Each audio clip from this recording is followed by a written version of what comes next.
hero, hero, hero. I wanna be a hero, hero.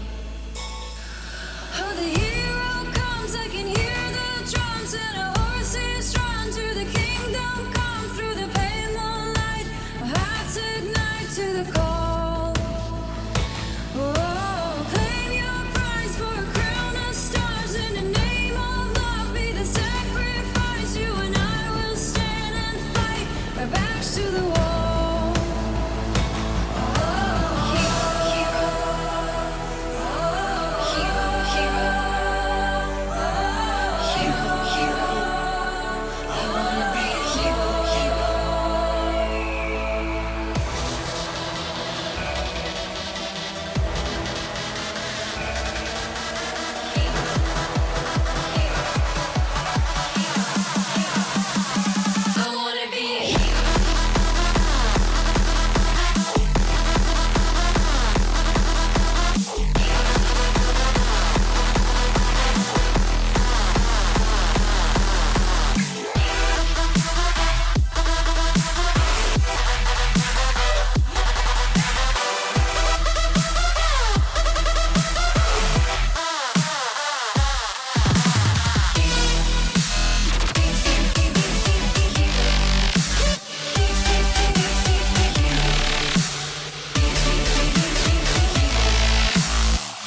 All right.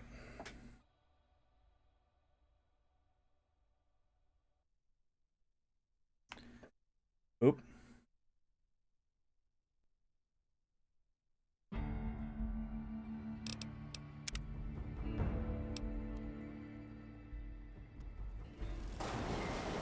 All right, we're going to the arena. Hi. So you're the dumbass scab that signed up to fight in the hole, huh? Yes. Well, head on down. Phaedra's waiting for you.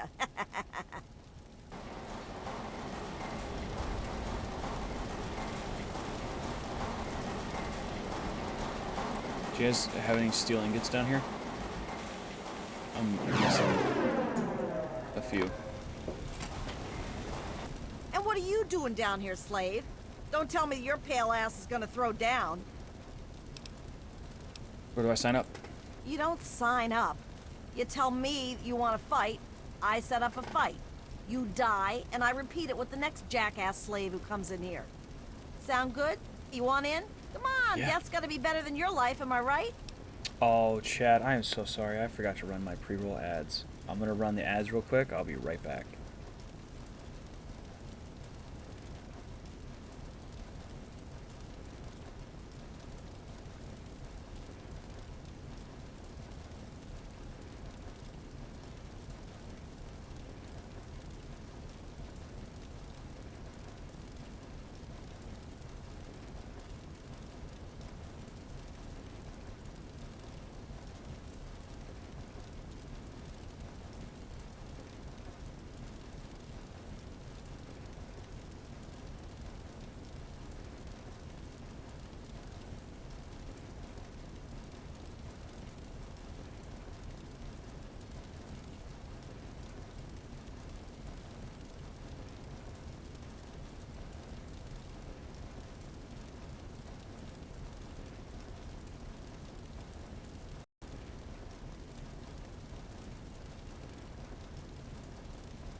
Alright, we should be good now. I want to fight in the arena. Oh yeah? You sure you're ready to die? Yes. Well, all right. I've got one for you right away. Or you can take some time to put your affairs in order. It's up to you. Let's go. If you're ready, just...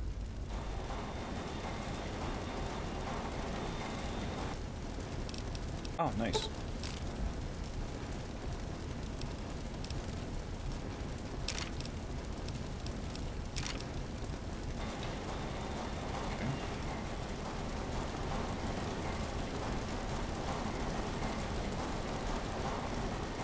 Well, get on in there. How do I, quote unquote, prepare for the fight?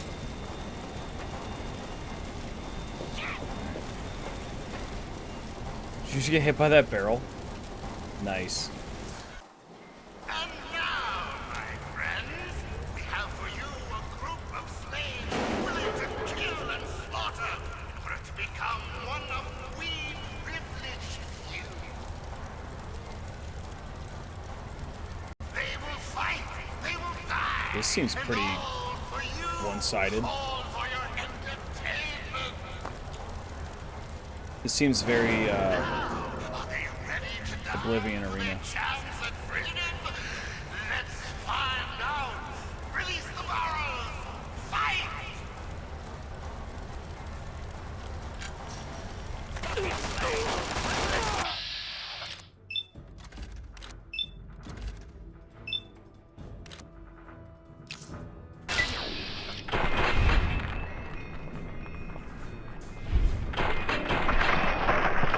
Oh god, he exploded.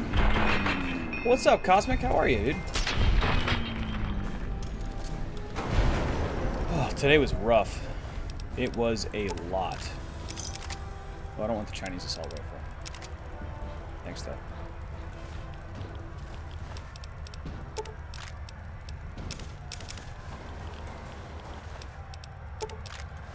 And there's only one left standing. Only one. Oh, my friends, what a fantastic fight. How far will this slave Wow, that go? radiation is rough.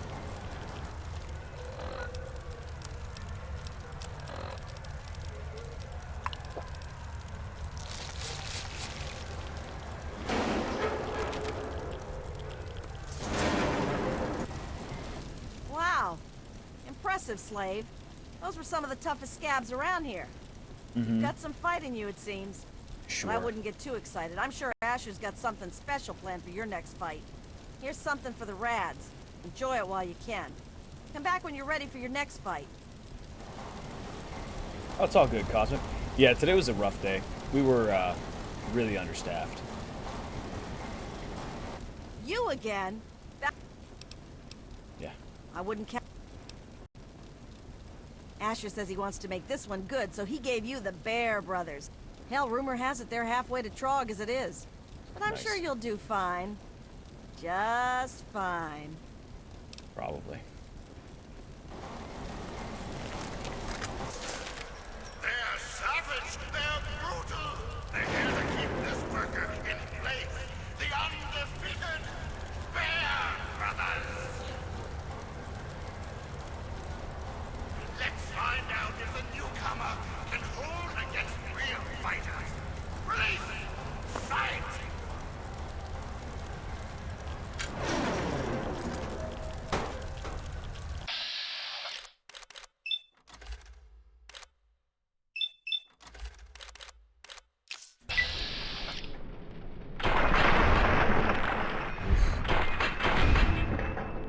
He had a Deathclaw hand.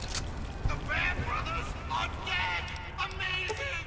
This newcomer is showing promise, my friend! A carton of cigarettes and a Deathclaw gauntlet. No, it didn't snow here. But it's supposed to snow next week and be absolutely insane, apparently. Everybody's freaking out about it. Well, no, I guess, no, that answers that question. Yeah, because people are freaking out about the snow. Yeah. It's a wee bit ridiculous.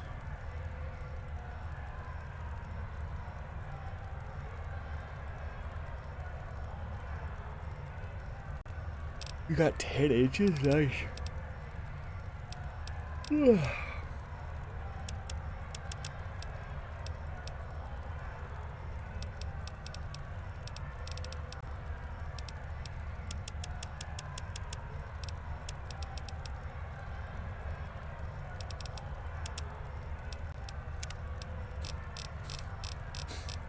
My kids have been asking. My kids have been begging for snow this year.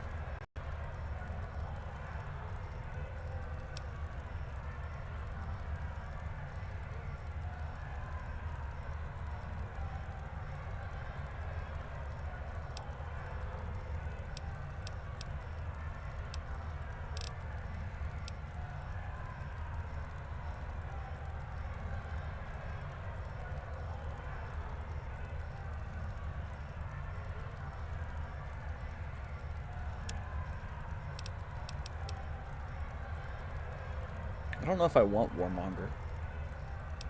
Or if I want something else, you know. What kind of work do I do? I work at Costco.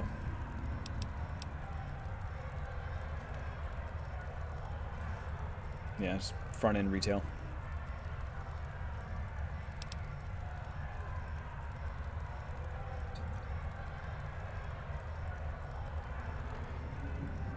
Yeah, dude.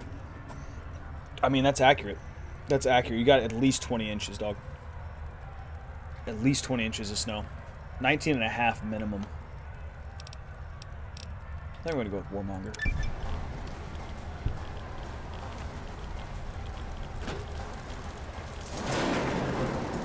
Not bad. bad, Grinder, not bad. The Bear Brothers were some pretty mean sons of bitches.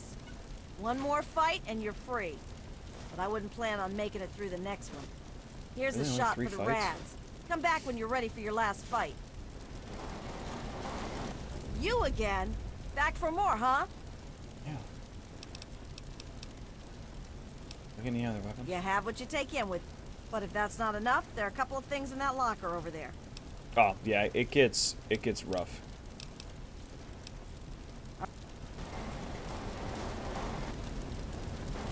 Sometimes not so bad, but this week with, you know, You first week again? after the Back for first more, week of the huh? new year and all that jazz, is rude. And now, this slave is proven willing to kill and die for his freedom. But how will he fare against the last man who made it all the way? Gruber! Hey, Grubs. Undefeated in the hole, Gruber has yet to meet his match. Only one will walk out with their freedom. Only one will walk out alive. Release the barrels!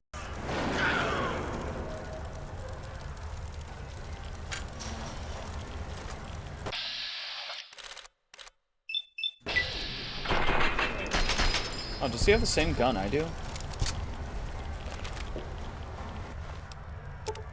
Yeah, he's got the infiltrator. So I guess that's the other way you get the infiltrator. Vicious fights in the hole made you stronger. You're now resistant to radiation and damage. Nice. A new slave rises from the gutter to join us. Welcome him. He's earned it. Do a story. Well now, aren't you quite the scrapper? Congratulations. You've done well. Asher wishes to see you. The guards will be told to allow you to pass.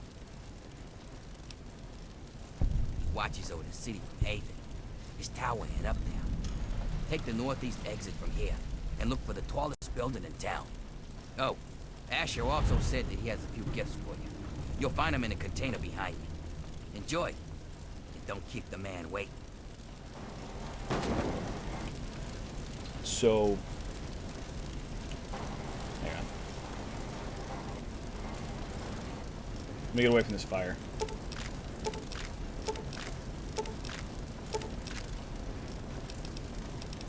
Oh, this is all my stuff. This is all my stuff.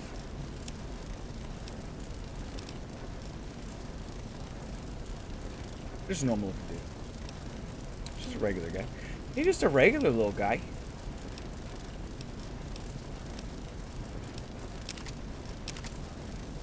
So, we get returns all the time. And we had a return yesterday. A guy trying to return a, what's it called? A jacket. And it was without the receipt. So when you return something without a receipt, we can only give you what it rings up as. It rang up as $5.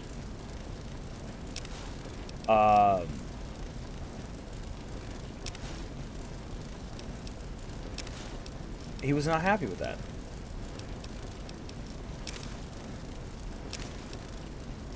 He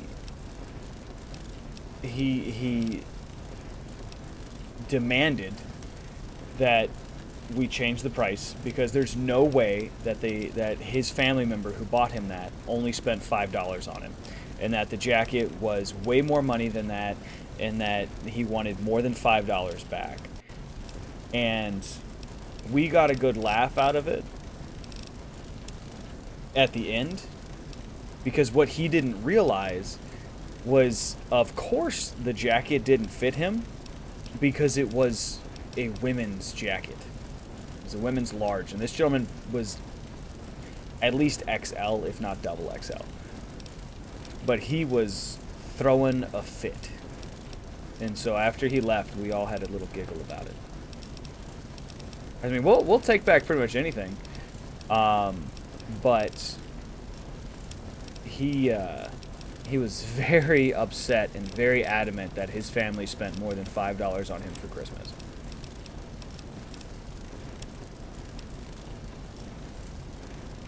Yeah.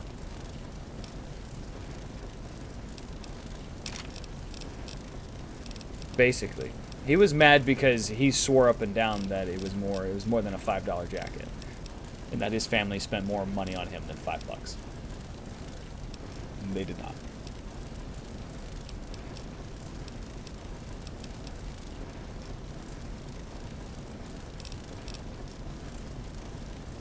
Yep.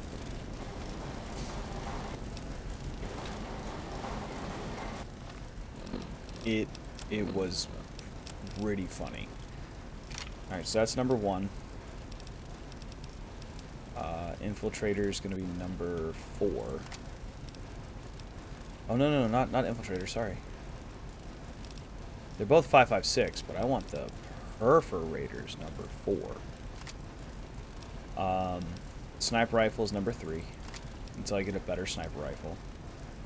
Wild Bill's Sidearm can be number 6. And then, yeah, we're just going to roll with that. Yeah, I refuse to work in any food-related department in our building. Ain't for me, dog. Ain't for me.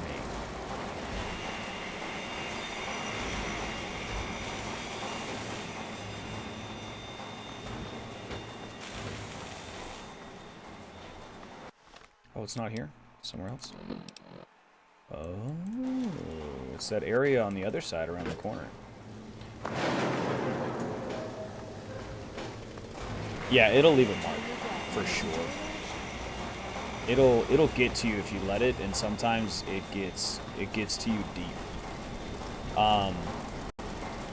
I refuse to get between people and food, so like my entire life I have never worked. I have never worked a food-related job. Fast food, restaurant, no, I refuse. Ain't me, dog. Yeah. Yeah, it's ridiculous.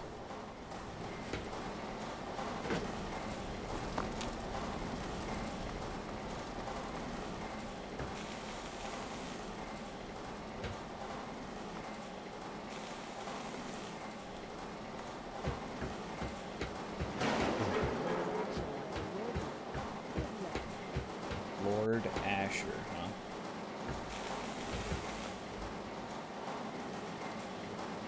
Oh, I don't have my suit on. Oops.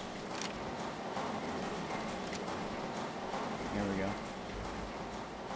You went to the Taco Bell? Nice.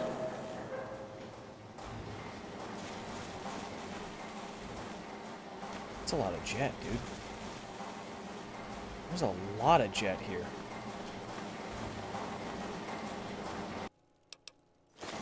Take that, thank you. You're gonna turn your back. It's a joint action. Oh, no, I don't want a combat knife in a cup.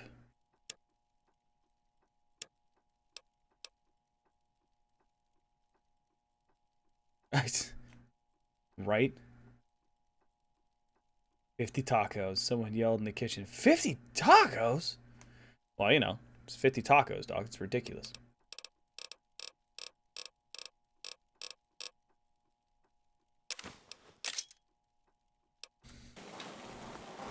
I think that's... yeah. Like you said, go inside and order it. Goddamn. Pardon my French. What line of work do you find yourself in now? Largest bill you ever saw at a Taco Bell? $102 in the drive-thru? That's ridiculous. That's a lot of food.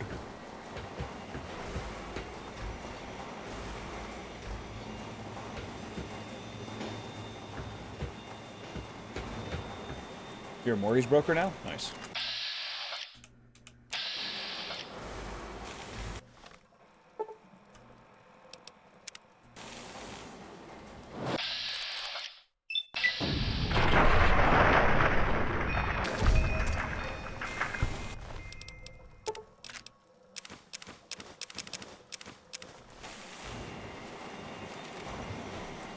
Some days you miss Taco Bell. I can imagine the stress gets a little wonky at times, for sure.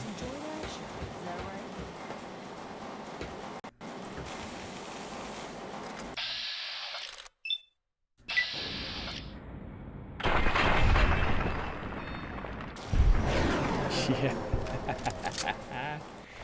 It's true.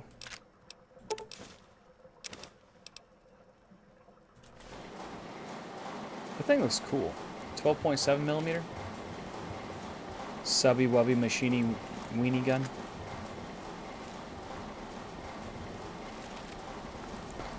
I'm missing like 4 steel ingots, dude.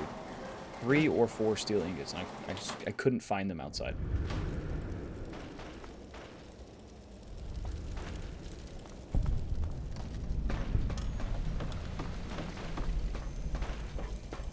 Why do y'all insist on living in radiation dumps?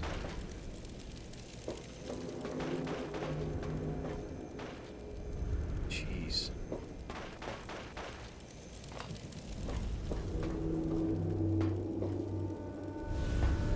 Asher's looking forward to meeting you. Do I look like your personal assistant? No. You look holy.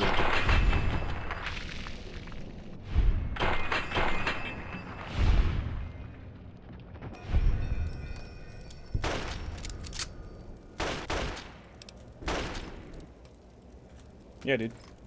Take your time.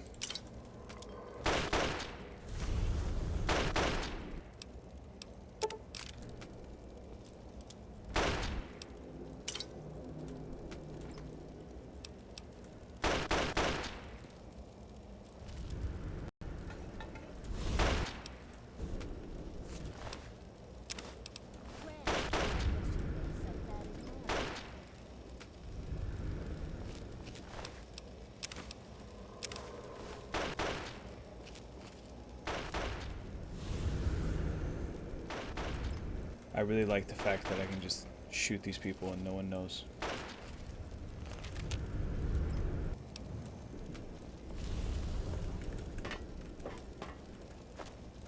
Oh, hey. What's this? Is it downstairs? That's crazy. Oh. It's just down into this mess.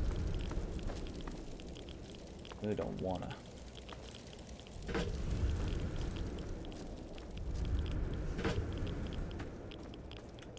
No steel ingots, though. No steel ingots. No items worth having.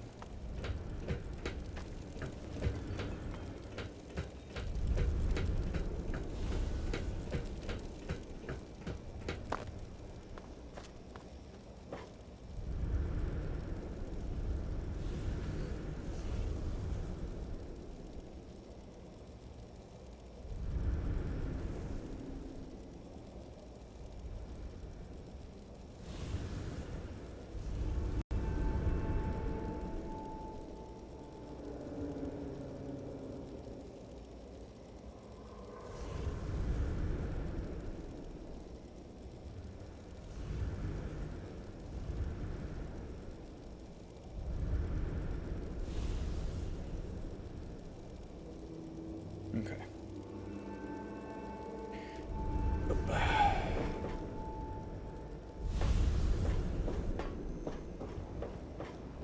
Hurry over to Haven, kid. Y'all are all really high on Jet, aren't you? Y'all are just straight free balling.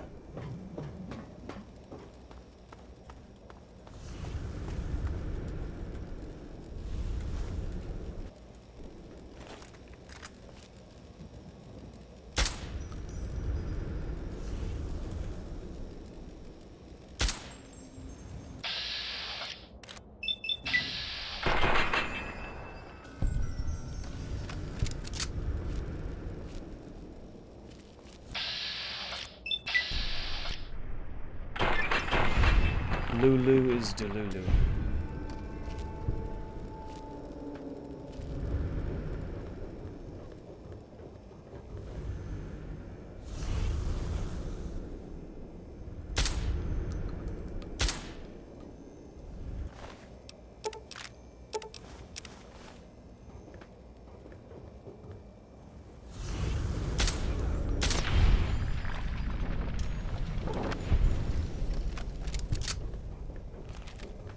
just killing all this dudes on my way over.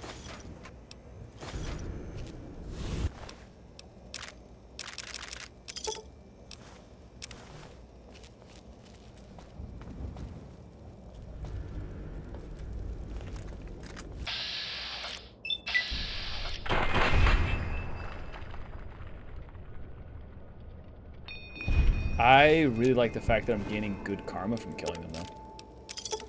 It just means that I'm doing the right thing, which is hilarious. Oh. Okay.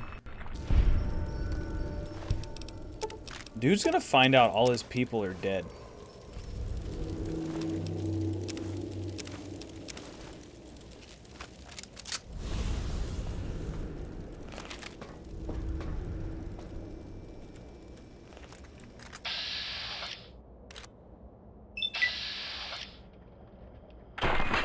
Splash.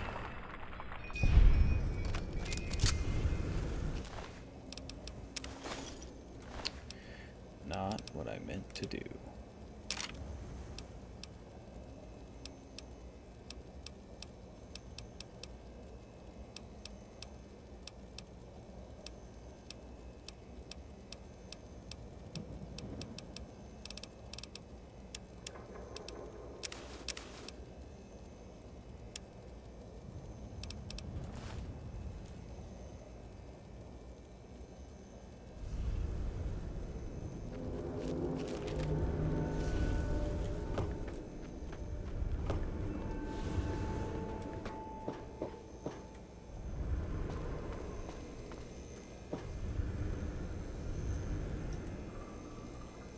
Oh. That's it over here, huh?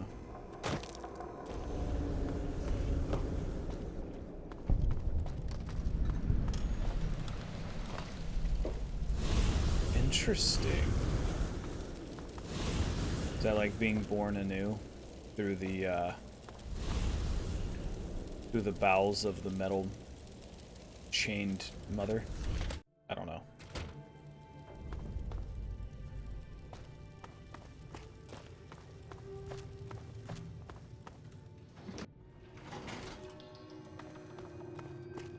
Lord Asher will be right with you.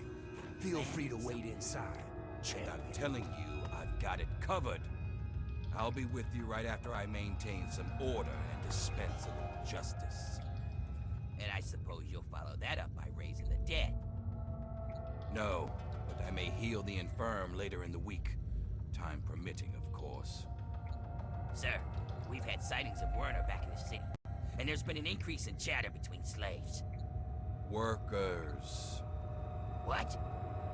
We call them workers. Helps with morale. Reminds them that they might earn their freedom someday. Whatever we call them, they've been gathering makeshift weapons. All right, all right. Put your guards on alert. Tell them to be on the lookout for anyone loitering too long downtown. And keep a watch on Medea at all times. Anything big happens, it's bound to go through her. Now, I've got a very important meeting with our new friend. So if anything big comes up, you use the intercom. Yes, sir. Okay, break's over.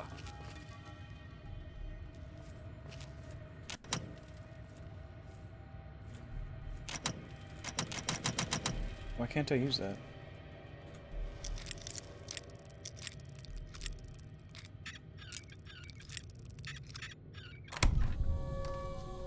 Diary?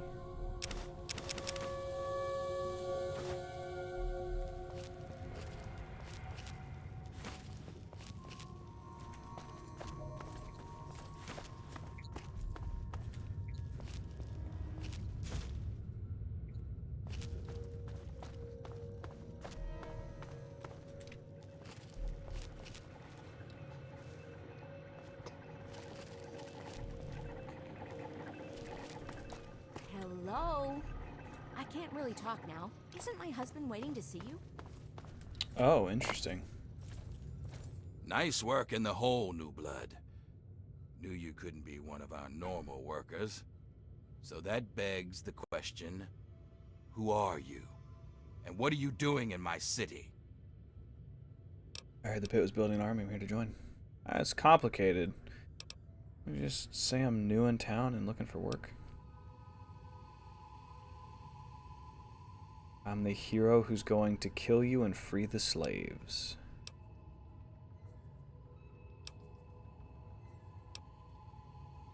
I figured it'd be something like that. Goodbye, new blood. Help me!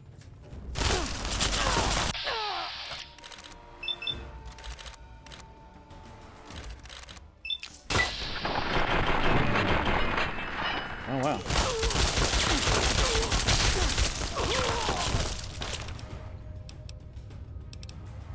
Asher's T-45 power armor. Nice. Lou.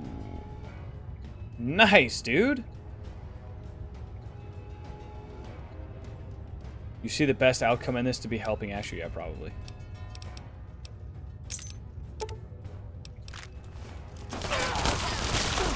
I just wanted to see what happened. My armor condition's low? That sucks. Sunglasses, reputation, accuracy.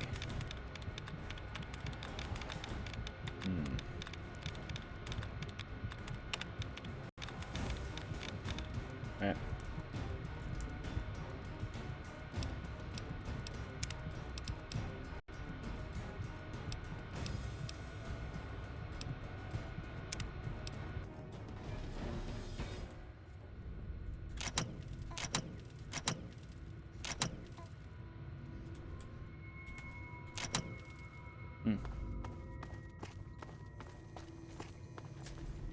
Sure, it might feel like slavery right now. Once they cook up a cure. Yeah. Come on, Asher. I want to talk to you, buddy.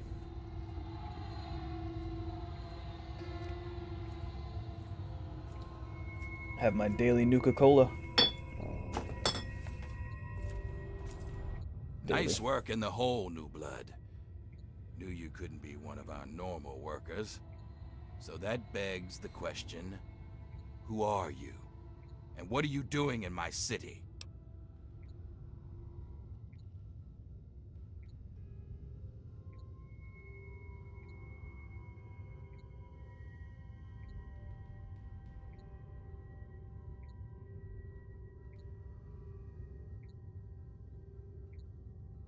I was just curious what would happen if I dropped that little F-bomb right there.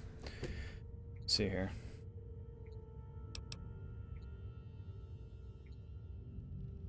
Like, seriously, you're currently going through a tornado watch?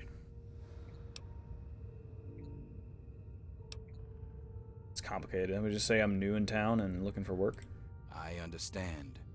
We've all got a past. And damn few of us have reason to be proud of it.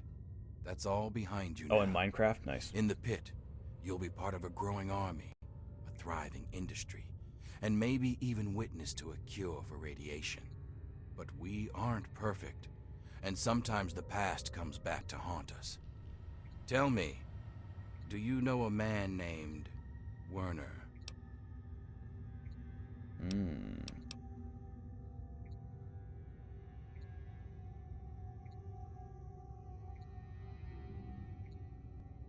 Can you tell me more about what you're doing in the pit? Ever since the city was scourged, we've done what everyone does. Whatever's necessary to survive. I know my city seems barbaric to you, but it's the only way we can carve out a home in this hellhole, and it's kept these people alive. But that's enough stalling for time. So do you know Werner? Then you know he's not to be trusted. He escaped after a failed coup, and I believe he's working with the slaves to plan a revolt. You know the slaves, and you've met Werner, so you're in a prime position to put an end to him. Do that, and I'll make you a lieutenant in my army. Sounds like a great deal. I'll track him down. That's what I wanted to hear! You've got a bright future ahead of you in the pit, new blood. In fact, I'd like to let you in on a little secret. and show you the amazing advance that'll secure our place in the wasteland. Now, I think would be a good time for you to meet the cure for yourself.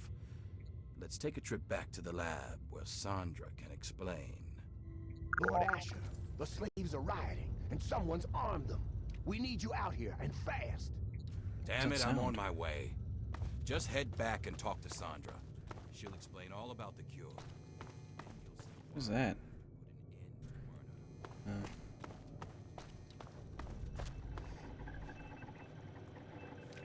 Oh, Asher told me you might be coming here, but I'm afraid I was preoccupied. Little Marie here is an angel, but she can still be a handful. I'm Sandra. Asher sent me up here to work on the pit's medical research, and Marie here is our daughter. Our little miracle, really. Pardon me, but Lord Ash said you show me some sort of cure? Oh, I hate it when he calls her that. I swear, it's a terrible thing to call his own daughter. Oh, shit. She... wait, you mean she has a natural and transferable immunity of some sort? Well, this is a nice surprise. Apparently you and Asher are the only other people who know anything about science in this place. Yes, it seems that our daughter was born with a naturally acquired immunity to any form of mutation. It's nothing short of a miracle, honestly. I'm still trying to figure out why, but she may just hold the key to stopping the pit's Trog problem. Hell, maybe other types of mutations too. Aren't you worried about hurting Marie? Oh no, these tests are perfectly Mary? safe. In fact, between the crib and her uncanny health, she's probably the safest child in the world. Asher and I would never risk her health. And if that means it takes longer to develop a full cure, then, well, everyone else can wait. Anything I can do to help? You're a dear, but things are well in hand here. If you really want to help, you should probably go deal with whatever had Asher rushing off in such a hurry. Now, if you'll excuse me, I've got to take care of one last test before Marie's nap time.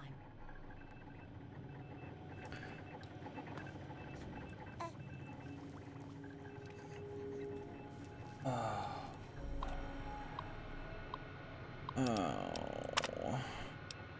Healthy and well. Troglodyte Degeneration Contagion Research by Dr. Sandra Kundanika. An epidemic of the environs around the pit, which I have named Troglodytic Degeneration Contagion, or simply TDC, appears to be the result of intensely concentrated radiation, but the unique toxins and pollutants in the pit cause it to be far more pervasive.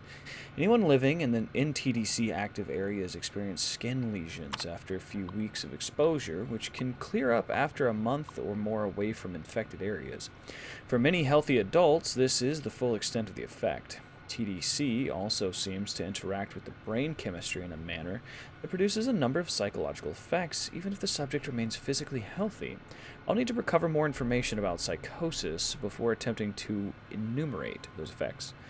Approximately 20% of adults will progress further, losing higher reasoning and motor skills over the course of years, until they have degenerated into a bestial trog. No subjects have ever been recovered from full degeneration.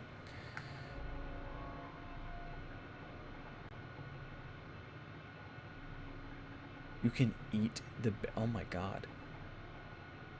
Although wishful rumors persist of Trog retaining memories and recognizing the faces of loved ones. More tragic, however, is the fact that children born in TDC active areas have a virtually 100% degeneration rate, often becoming feral within weeks of birth. Observation tests on isolated samples suggest the subject has a natural adaptive immunity to the so-called Trog mutation. Furthermore, it appears that this immunity carries on to other forms of radiation-induced diseases, from radiation sickness to larger mutations, such as the all-too-common development of a sixth toe. Attempts to isolate these effects have been slow-going, due in part to the delicate nature of testing. Prospects exist for duplication, but the unique and delicate nature of the subject requires utmost care. Your baby. Oh, God.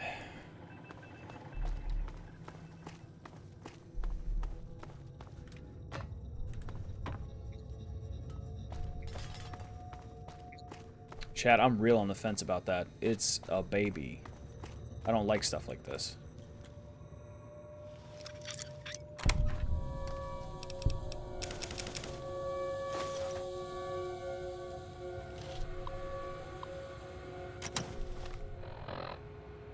You're really gonna give a child over to Mr. Eye Patch to cook into a stew for people and eat to be... No. That's the problem. Test 1, 2. Looks like this thing is on. Marie, if you're there. This is your father speaking. Ishmael Asher. Sometimes called Lord of the Pit. Now I hope you're hearing this 10 years from now. Sitting on my knees safe and sound. Right about now, I bet I'm looking pretty silly. But things don't always work out the way we'd like. There are a lot of risks, including what your mother would do if she heard me talking like this. And I'm not about to risk leaving you alone without knowing where you came from. These tapes are for you, so you can know who your father really was. Marie, the first thing you need to know is that I wasn't always the Lord of the Pit. Long before I was a king, I was a scholar and a soldier. In fact, I was in the Brotherhood of Steel. You've probably heard about them, but you may not have heard what we did to the city. The Scourge. When we came here, the Pit was just a breeding ground for trogs, cannibals, and worse. Commander had us torch the place and take what we could. The Pit had useful technology, but it was suicide to stay here. So when an explosion left me buried in the mill, my brothers were sure I was dead. I don't blame them for leaving. I probably would have. We thought nothing could live in the Pit. We were wrong. Marie, you know those fights in the mill's arena? Well, its first fight was when I woke up to someone pulling me out from a pile of rubble. At first, I thought it was my brothers pulling me to safety. Instead, it was a scavenger trying to steal my armor. She didn't get it, but I learned she had a whole family of scavengers. They'd make raids into the city for gear from the mill, and that gave me an idea. This was the only working steel mill we'd ever seen. In a world of leftovers, there was a chance to build again, and that was worth any price. The scavengers saw me as a god, so along with my Brotherhood know-how, it was easy to set up the basics. We started to build a city. As word of a new settlement got out, the city started growing fast. When raiders attacked, I'd kill the leader and recruit the rest. I had to. The city's disease meant we couldn't have children, so recruiting was the only way to grow. And as we grew, the mill needed more workers. And yes, that meant recruiting workers by force. I'm not proud of it, but it's the only way to keep the city supplied and armed. But it was always a temporary solution, until our best scientists found a way to cure the city's epidemic. Sandra and I worked on it day and night. And after one particularly late night of work, we were blessed with a cure. It's the cure inside you, Marie. Even now, we're doing everything we can to figure out how to share your gift with the city, while keeping you safe, of course. So by the time you're old enough to hear this, you'll already be a hero. Congratulations, Marie. You've already saved us all. I knew you would.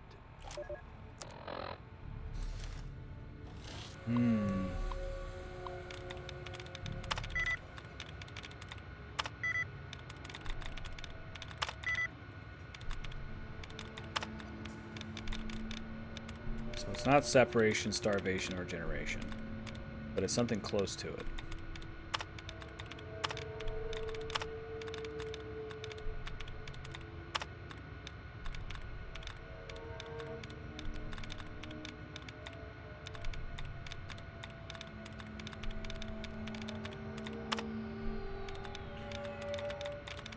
Hesitation? No. Revolution.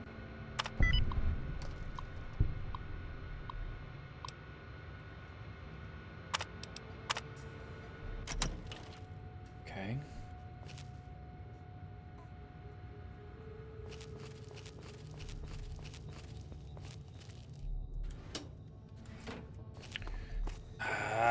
Yeah, dude, having a steel mill all to yourself, post-apocalypse, Mind yourself in Lord Asher's home. pretty damn cool.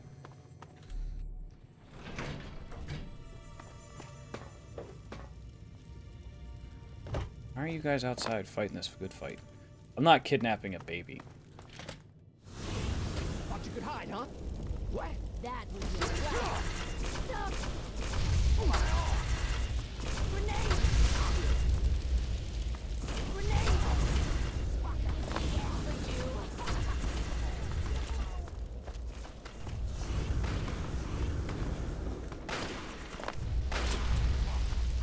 Out of here! Run for it! Did I hit him?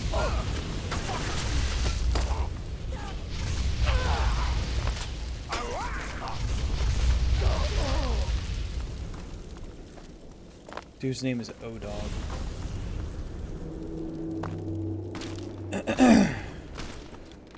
All scabs die.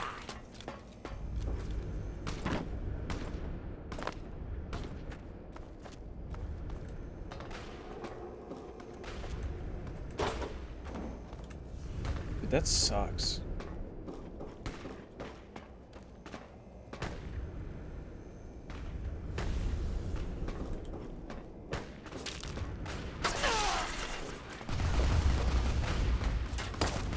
Why are you attacking me? What did I do? Mona, Crenshaw, Vikia. I killed these guys.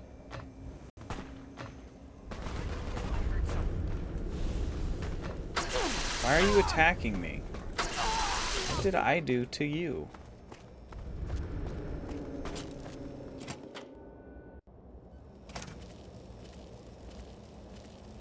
Thought you could hide, huh? Yes. Die, grinder!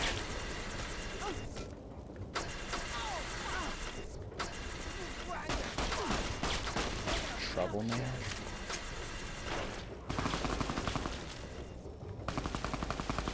I'm gonna bury you! Ooh, it's 308 rounds. Heck yeah, dude. That's what you get. Well, yeah, that's fair, but I'm not... Hey, if it isn't quick draw. I'm real happy to kill all these guys.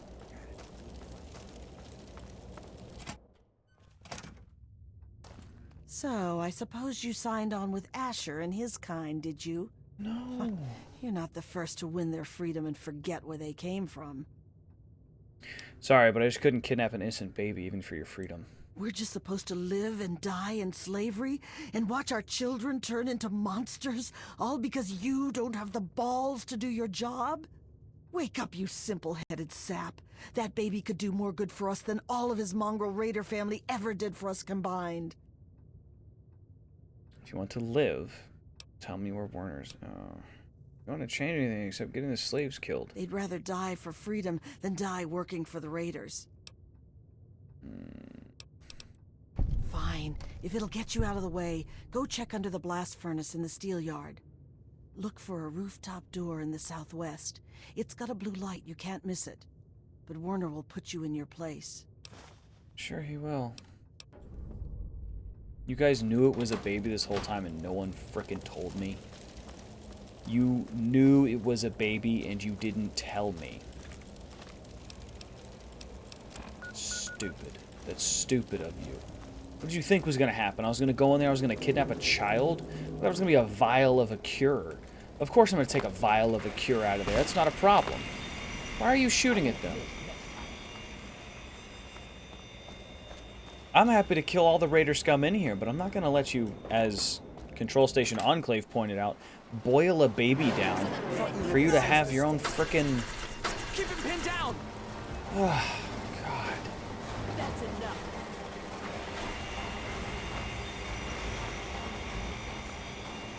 I'm fine killing all the raiders. I'm fine doing all that. Kill every single slaver. I'll do it myself. I don't even care.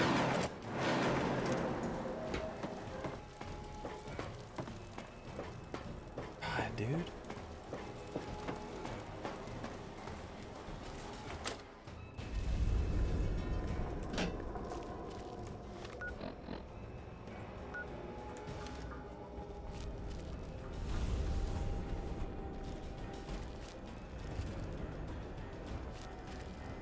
Am I getting a caution?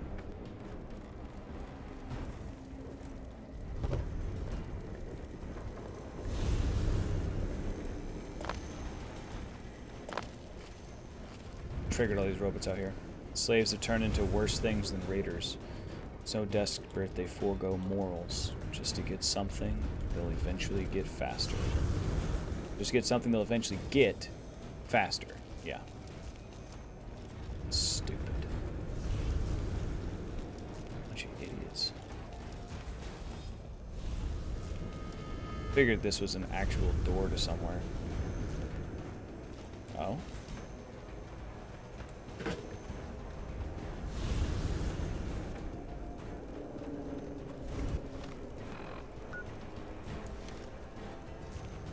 Oh, you're right. She did say on the rooftop. Well, she said a blue rooftop.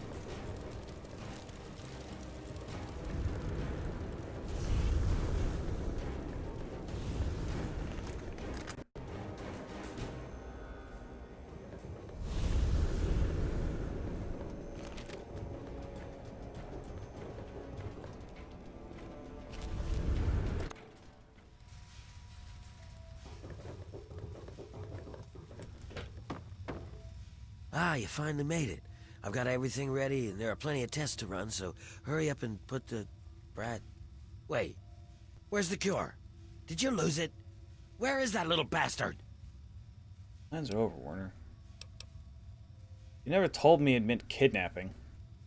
Oh, boo fucking who. You don't think bringing those bastards down is worth getting your hands dirty? No, I guess you're okay with torturing, slaving scum like that, just so long as you don't have to make a decision, huh?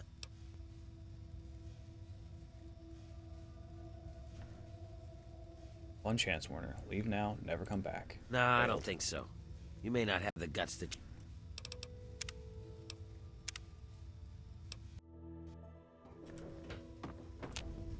Ah, you finally made it. No. Nah, I don't think so. I want to succeed this. Yeah, he really doesn't care. Ah, you finally made it. No. Nah. Damn.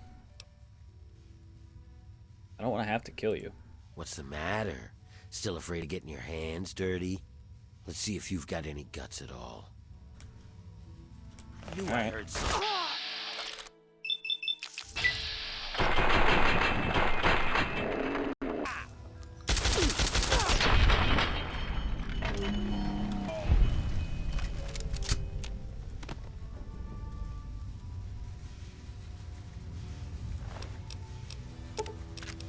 Power plant key.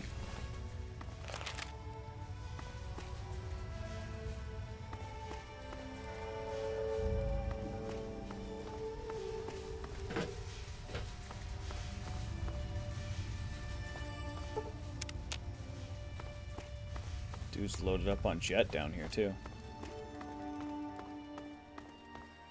I'm missing like 4 steel ingots. 3 or 4 steel ingots. I don't remember. I'm not sure. Missing 3 or 4 steel ingots. I was really hoping that they would be in here.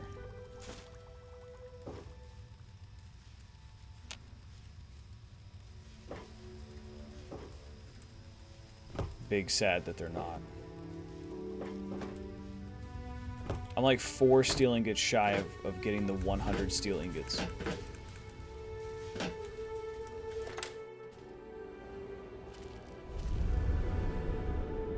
I mean, they're all morally corrupt. The only difference is Asher is constructively looking for a cure instead of destructively looking for a cure.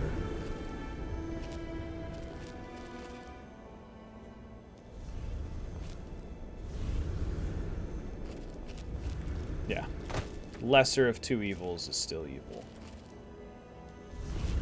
I am missing ingots, and I can't find them anywhere. My feelings about this are very injured. Significantly so.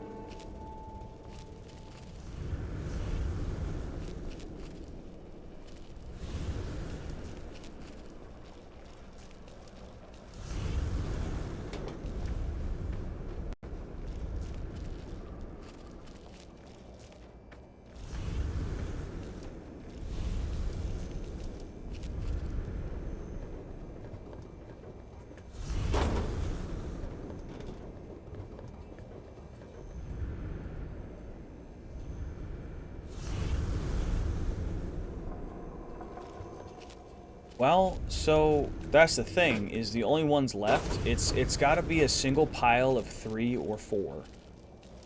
And it has to be a singular pile of 3 or 4. I've been up there. I've been all the way up there. I got every single ingot there. I even came down this tube and looked for them. I couldn't find them. Went on that pipe and got those ingots.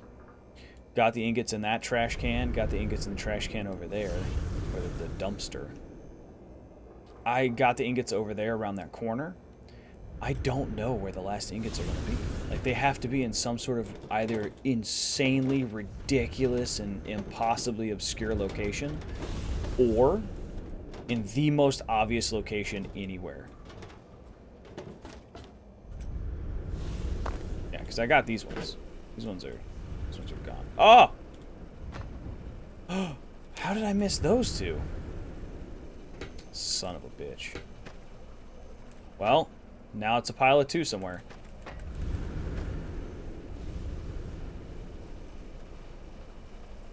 Now I'm missing 2 more. I have 98. I found 98 out of 100 ingots. That's stupid. That is so stupid that those are right there. Oh my god.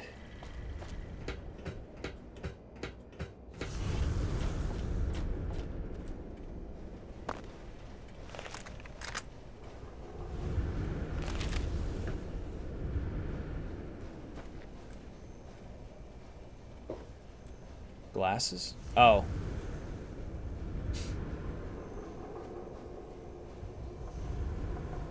Fine.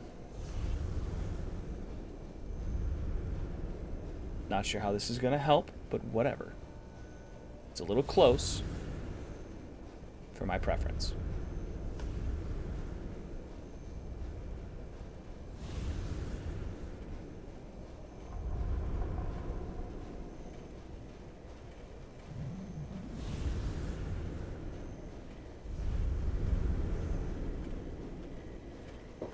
I still have no idea where the last ones are going to be. I thought they were going to be in the underground over there, but that's still inaccessible. They're not on this guy. Not here, not there. They're not on any of these posts or the overhangs.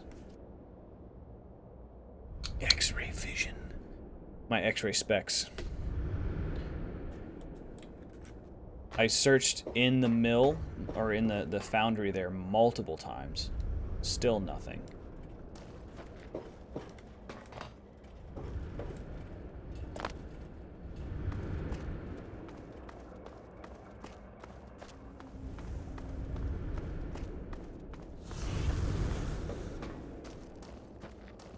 Yeah, I think this is one of the first spots I searched. Yeah.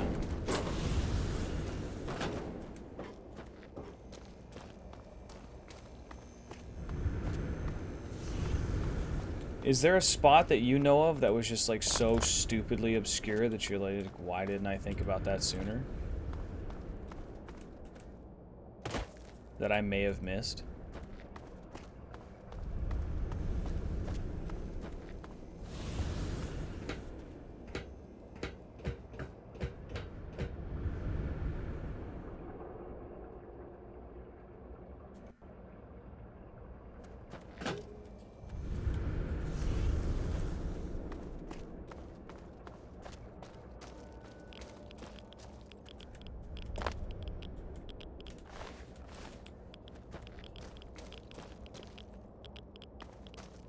think there was some on our rooftop for no reason?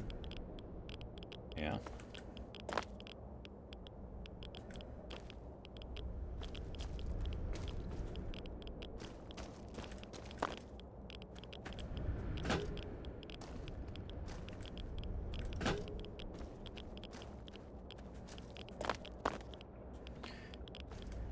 Oh, dude.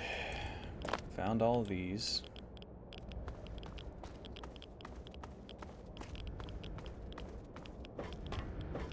Oh, I thought that was two right there because they're the right color, but no, it's just rocks, chat. They're just rocks. I've been up there, I got through those ones. They're just rocks. Alright, let's see.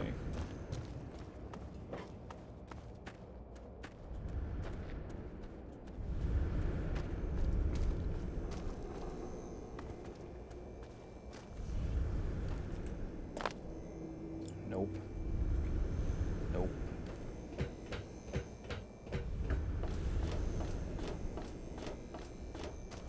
Nope.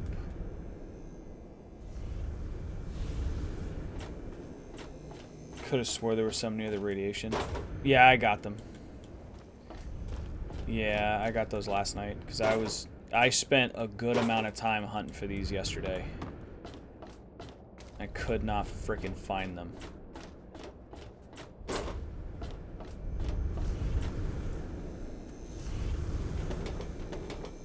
Hence why I'm still friggin' looking for them. Got the two in the collapsed train tunnel? Yeah.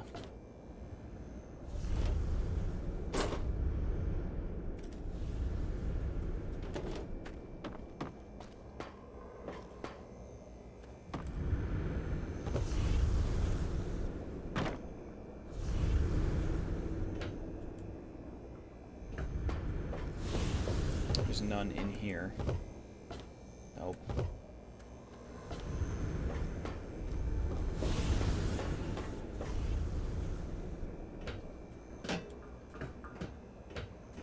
Oh, there they are.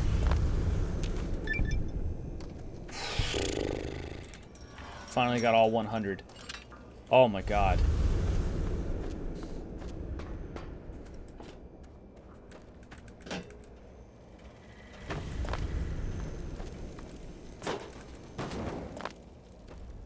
You get 3 wishes. Freaking hope so. Thought you could hide, huh? Whoa, guys. Oh.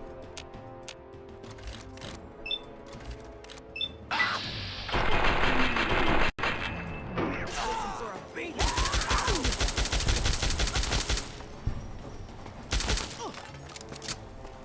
No, please.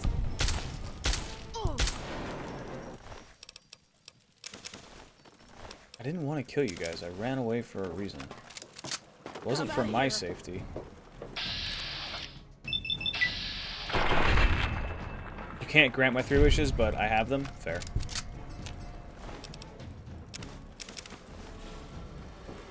I gotta run a quick 90-second ad break, chat. I will BRB.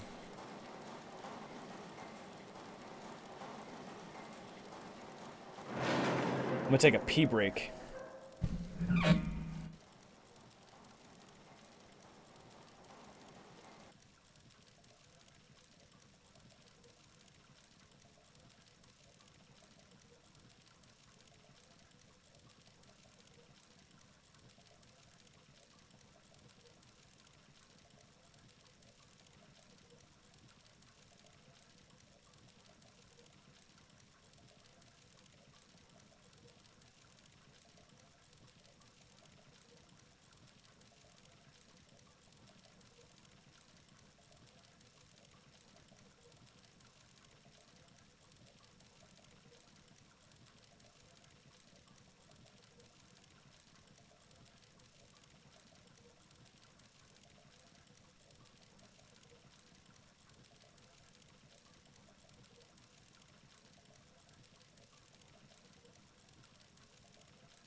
Alright, chat. Remember, if you shake it more than 3 times, you're just playing with it.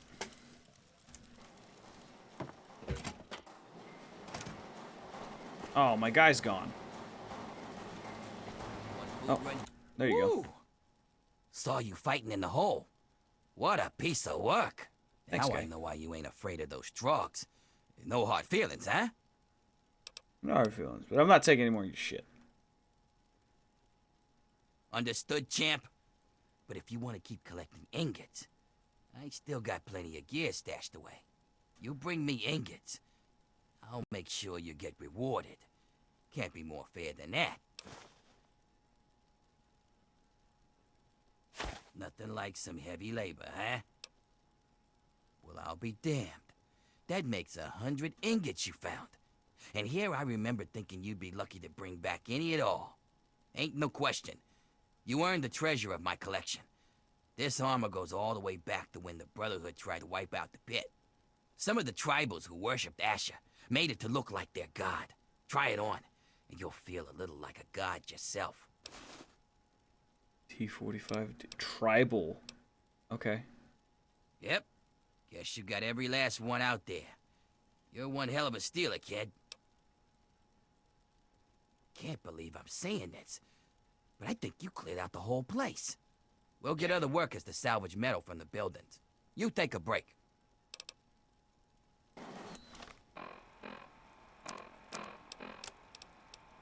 Tribal T45D power armor.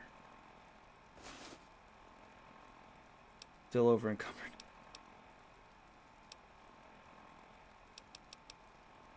By a lot, actually, but you know. That's cool.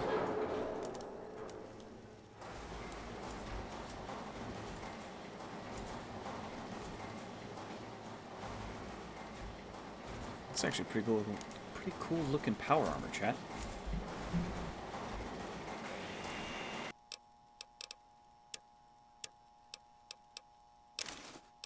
Don't need it though.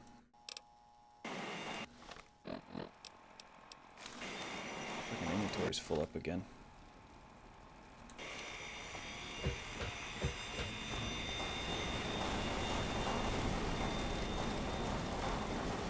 Sorry, guy.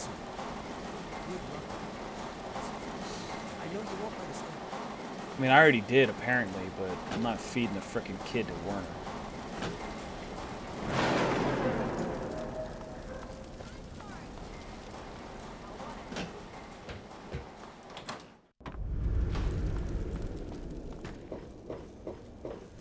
Can I get through that way, actually?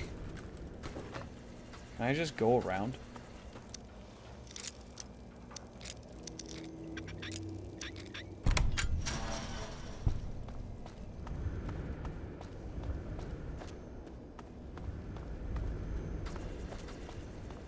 Mona.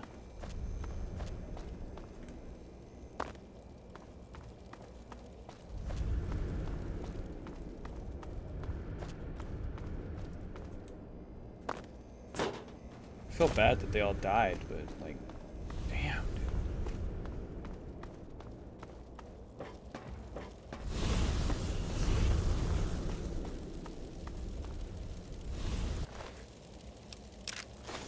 No.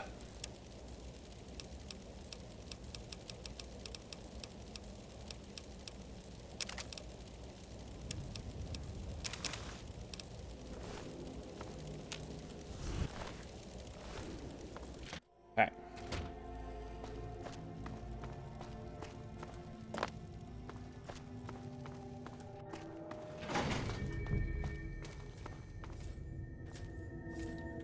I knew I could trust you, and I wasn't disappointed. Werner's been stopped. The workers are returning to their rightful place. The pit has a bright future ahead of it, and so do you. I really don't. What do you mean about the city's future? We have a chance at curing the disease that's been ravaging the pit since the bombs. Without it killing our kids, we can grow like a real city. No more bringing in slaves. No more forced labor. Things can get better. It's taken me a lot of work to rebuild this city. With With your help, it's finally going to have a chance. It's going to become of the workers. Right now, nothing. Until we can reproduce a treatment from Marie, they'll have to keep working. Otherwise, this city falls apart. But once we do have a cure, things will be different. We won't need to kidnap people for our city. We'll be able to grow naturally. Until then, this is the way it has to be. It's just what has to be done. I don't like it. Alright. You've kept the city in one piece and put a stop to Werner's plans. Yeah, I guess you've earned one. As a full citizen of the pit, you'll have full access to the ammo press in the mill. It's how I keep my soldiers well armed. So make good use of it. And I think Sandra's made some progress with the cure. So here's a little something to help with radiation. Medical research from the pit has improved your life. Just try not to think of what it may have cost others. What do I do now? That's up to you. We'll keep working on the cure and keep the city running. You're free to come and go as you like. Of course, you can help out at the mill by collecting metal from the steel yard. It helped lighten the load on the workers. And if you want to work on Sandra's good side, you can always bring her toys for Marie. It's a little thing, but it'd make a difference. Okay. Look at the guns on you, huh? Oh, good to see you again. How's Marie? My little angel is just the healthiest baby in the world. She just couldn't be doing better. Wish I could say the same about the research for a cure, but that can't be rushed now, can it? Honestly, it'd help us all if she got some new toys to play with. The happier she is, the easier it is for me to do research. Oh, you'd be such a lifesaver. A happy Marie means I can get some sleep once in a while. She seems to really enjoy teddy bears. She just can't seem to get enough of them. Bring as many as you can, and I'll make sure you're well paid for the effort. Alright. I was hoping I'd be able to give her the Giddy Up Buttercup toy I have, but I guess not. That also means I should be able to travel back to Any good fights lately? the Wasteland now.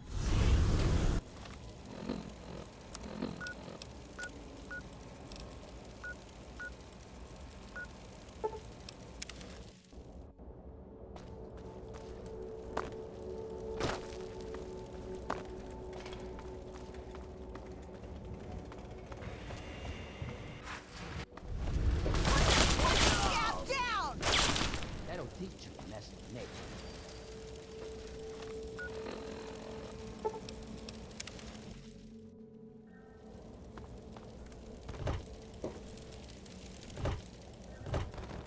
Okay.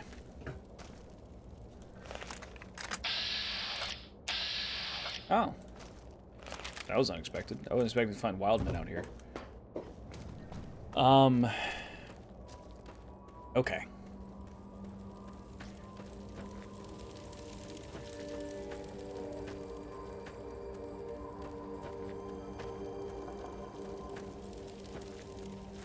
I guess I should have known Werner was a psychopath when he killed all these people. Even though they seemed like they deserved it, he just gunned them all down pretty easy.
Oh, super mutants.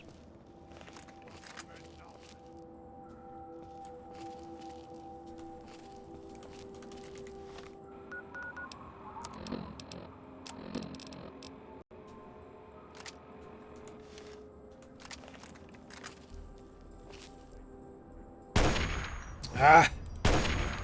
Bounced.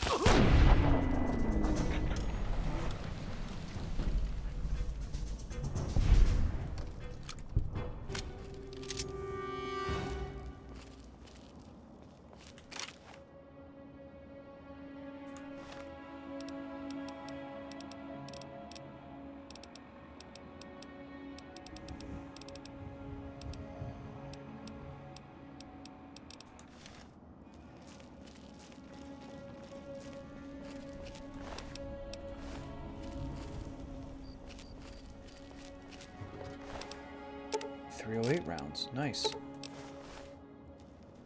Oh, I probably should use the ammo press.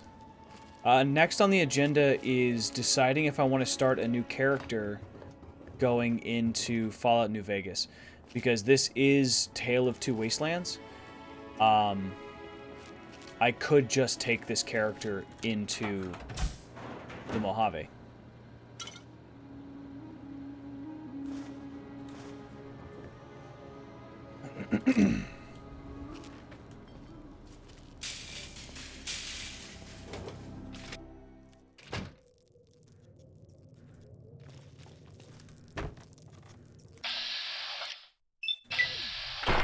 Yeah, I am strongly considering it. Just taking this character over.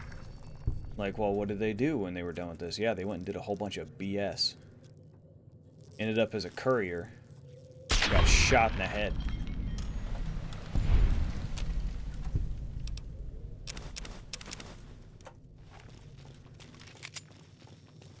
By some douche canoe named Benny. Is that it? That's all that's in here? Is nothing... Nothing decent? Well, I guess there's a safe. Some mentats.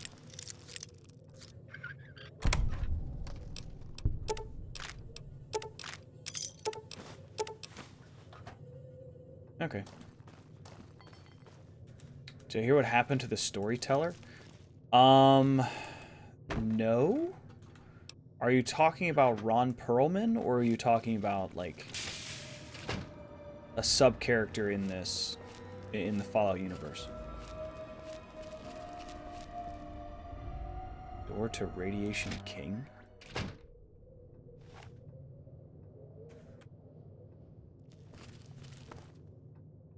What do you need?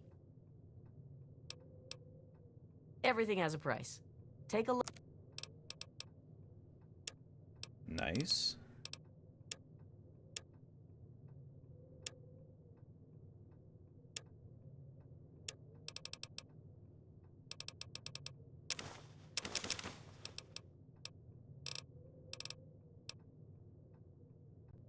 Fallout lore YouTuber who did a lot of stuff for the entire series. I think he helped it with TTV. Got his own mod and power armor in 4. That's cool.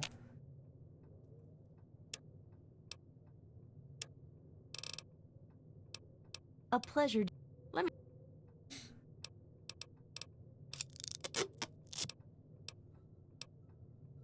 That's cool.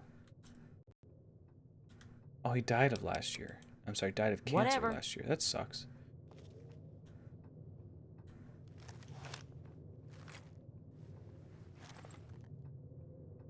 Still really cool that he got all, you know, that he was, you know, deeply a part of that. I always find that kind of stuff very respectable. You know, goals kind of thing.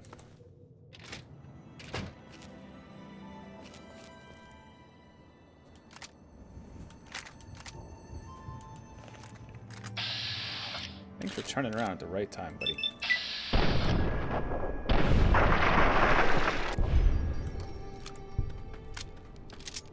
That's really cool that he got all that stuff, you know. He was very much a part of the Fallout universe.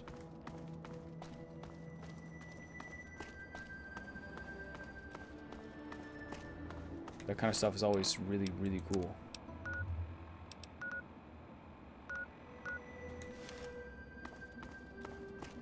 Is this not DuPont Station? Oh. The hell's DuPont Station? What? Oh. The second big Fallout YouTuber in recent history to die of cancer. Am I allowed to say that that's ironic?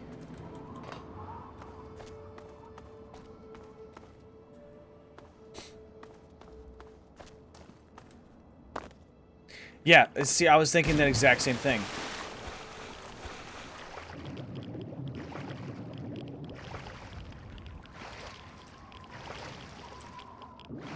Yeah, you spent a little too much time in the rad swamps.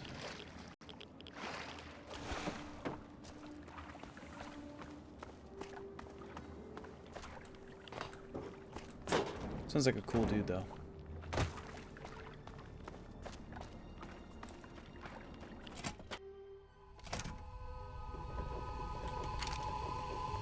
What is this? This is not DuPont Station where I was trying to get to.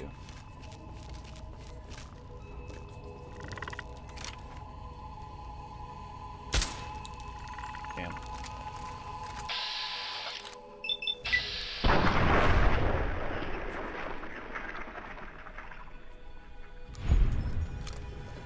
Respectable.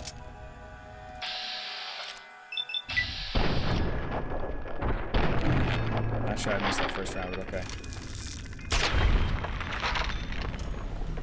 Is that how I want to go down? Burning alive in invisible fire? No.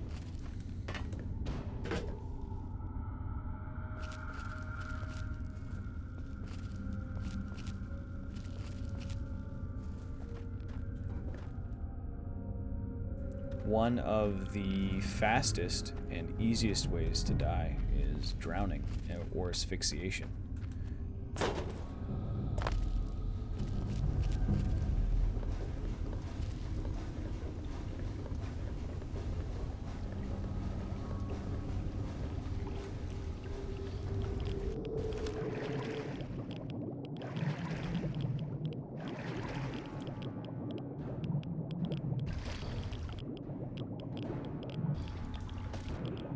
Huh.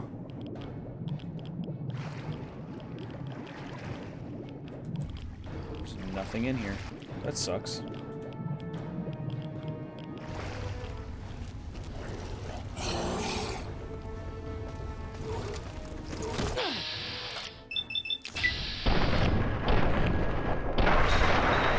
really rather you didn't, but... What do I think is worse, drowning or normal asphyxiation? Drowning. Because of the initial pain. Normal asphyxiation. So, if you are in, let's say it's not choking per se. If you are in a room with a decreased amount of oxygen, your brain cannot tell. So, you slowly get more and more tired, and eventually just fall asleep and you don't wake up. If you're being choked, depending on how they're choking you, assuming they're just stopping the blood flow to your brain, you die pretty quick. After about 30 seconds, you're probably, well, 30 seconds or less, depending on how they're doing it, if it's a chokehold or if they're just using their hands, you're unconscious. And then if they keep going, you're dead from lack of oxygen to your brain.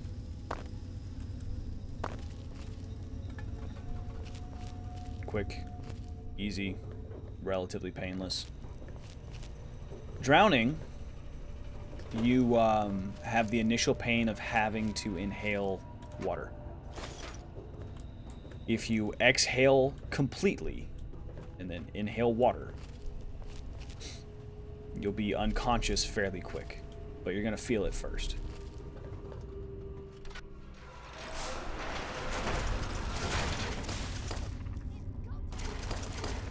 Drowning or freezing to death? Drowning.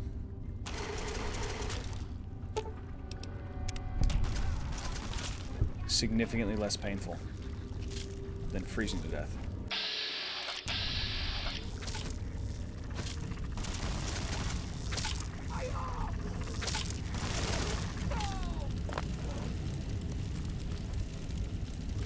Damn, that's a Mylar King. Why is a Mylar King down here?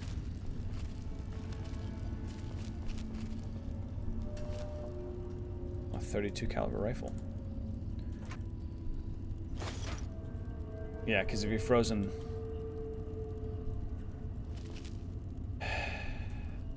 If you're frozen, it hurts a lot at first. For a while. It takes a while before that pain fades to the point that your nerve endings are so fried you can't feel it anymore. So it hurts a lot for a while.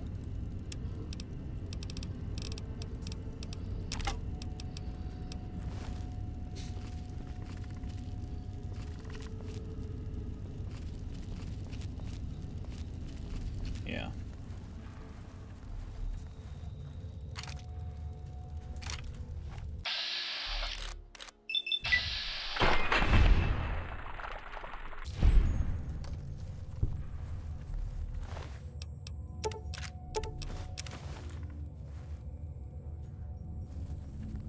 I still haven't found the scavengers, or the place to turn all these fingers. But in a fire or ice situation, couldn't that be said for both, since the fire would burn away the nerve endings? So in fire, if you fall into a fire, or if you are in a situation where you are engulfed by fire,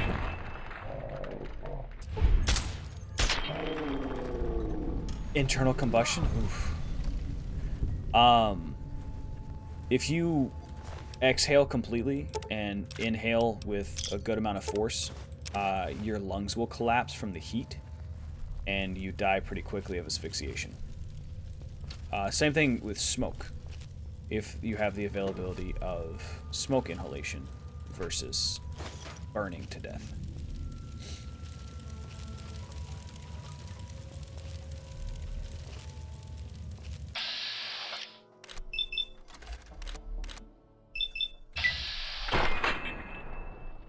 Splash. Splash. But internal combustion, I mean, if your body ignites from the inside, I don't know how long it would take your heart to stop beating.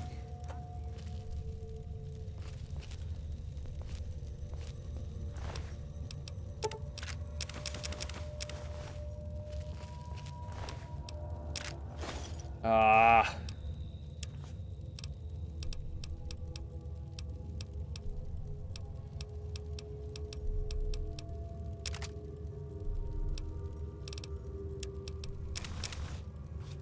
Alright, there we go.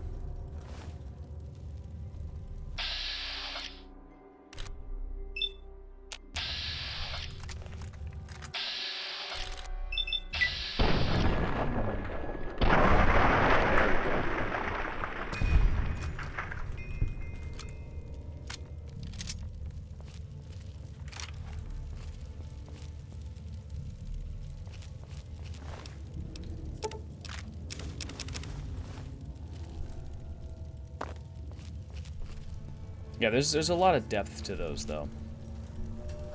For sure.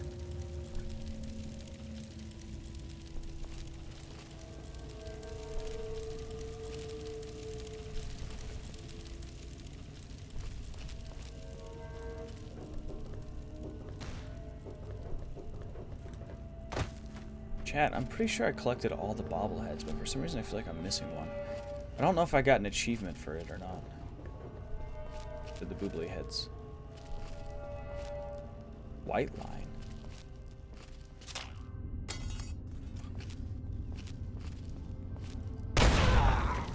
What? I was behind a wall.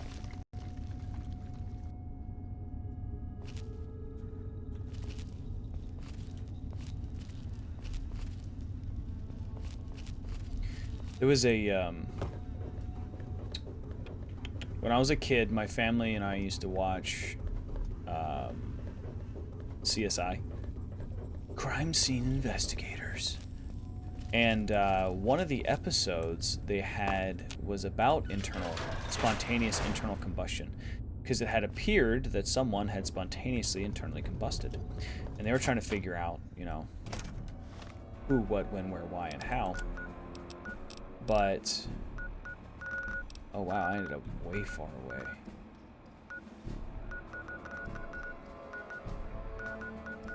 I was trying to get through here, chat.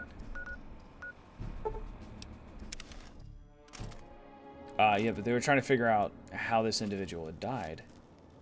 And, you know, it seemed that it was via internal combustion, spontaneous internal combustion, or spontaneous human combustion. But what it was is they were sitting in a chair, and they fell asleep smoking a cigarette. I remember coming out here once. And because they fell asleep smoking a cigarette, the cigarette fell out of their mouth and lit their recliner on fire and killed them. They burnt in their sleeps. Truly sad stuff, chat. Truly, truly sad stuff. What is this? Oh no! A rock. It's broken.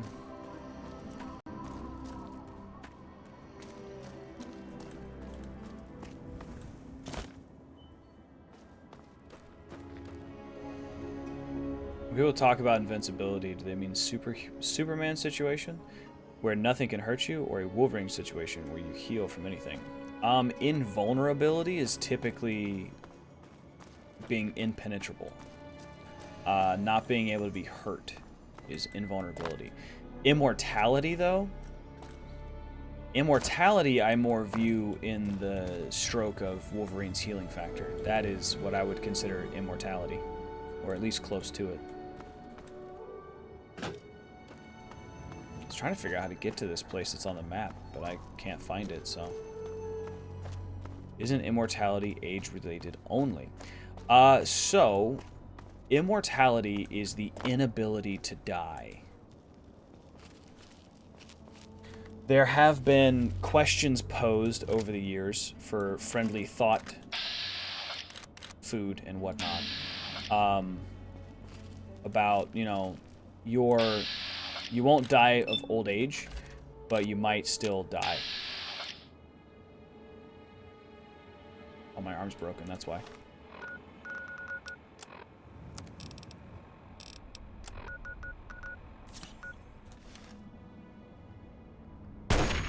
Oh, Lane. Whatever. So yes, there have been some good little thought games between friends as of late, where immortality is you won't die of old age, but you could still be killed via disease or... Wow, that sucks. Oh, he's spitting at me. That's disgusting. You disgust me.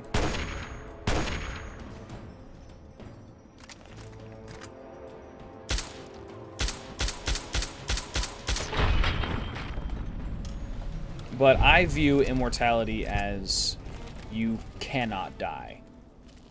You are a fixed point in time, you are inevitable, you cannot die, period. So immortality could be hell on earth, yes. Someone could skin you alive over and over and your skin would come back, yes. Like Wolverine. But also, if you have that kind of healing factor, that also would beg the question of, is immortality similar to how they view vampires? Do you just revert back to your current state as a permanent state of being? If you simply revert back to your current state as a permanent state of being, then it doesn't matter what you do. You will be unchanging forever. Like in True Blood, they made a joke about how one of the girls was turned into a vampire before she lost her virginity, so every time she has sex, she loses her virginity again, and it sucks. It's horrible. She hates it.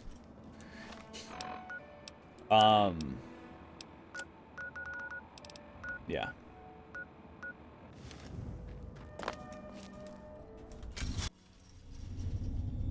But are we open to considering immortality as like Wolverine's healing factor, where your body simply heals itself and repairs itself to damage? which means that as you exercise, your body would become impossibly fit.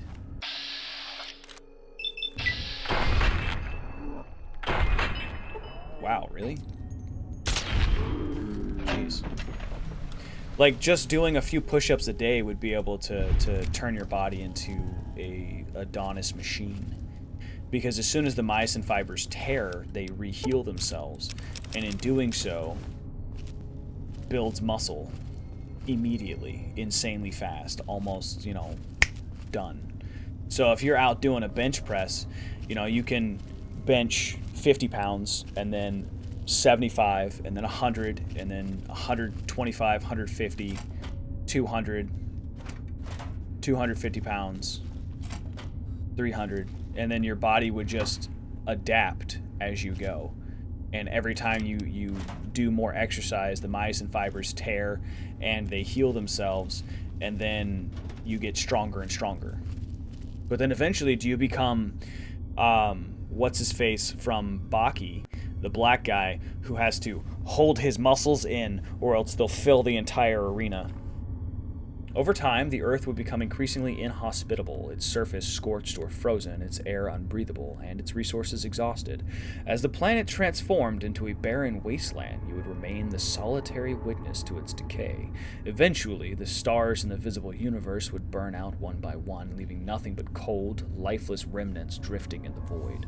The cosmos itself would descend into eternal darkness, a vast expanse devoid of light, warmth, or life. Alone.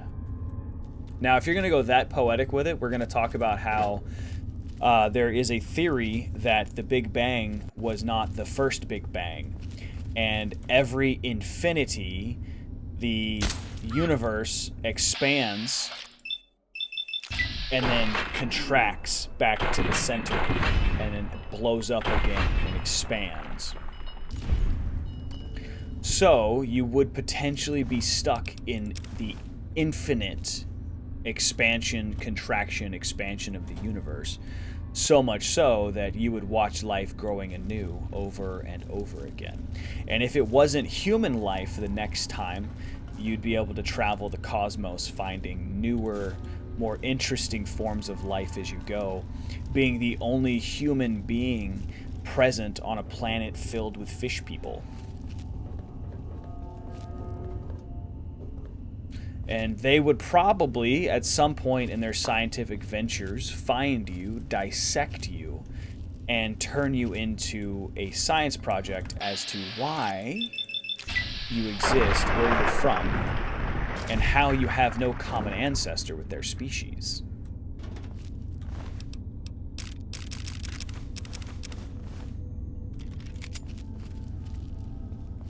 Now that's a fun thought game.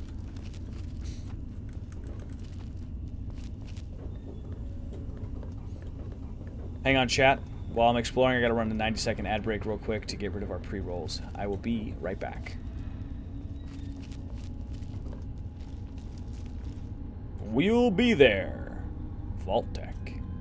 Yeah, you bunch of bastards. Vault Tech's a bunch of bastards. Nikola Tesla and you. Got a whole bunch of drugs to sell.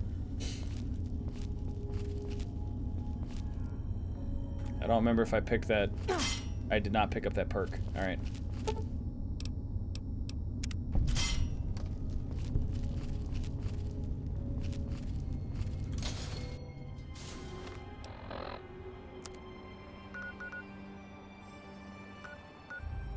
Oh. Well, we found DuPont. I wonder why it's not rocking on my map as a location discovered.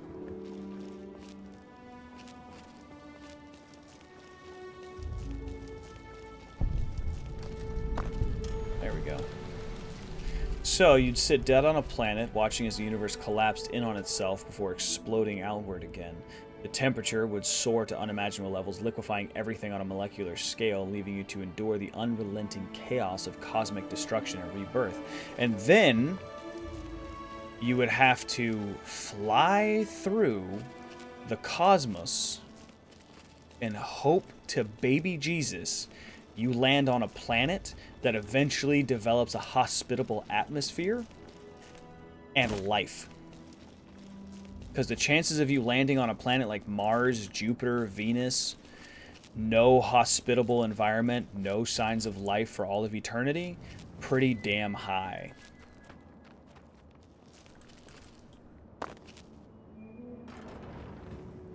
Yeah.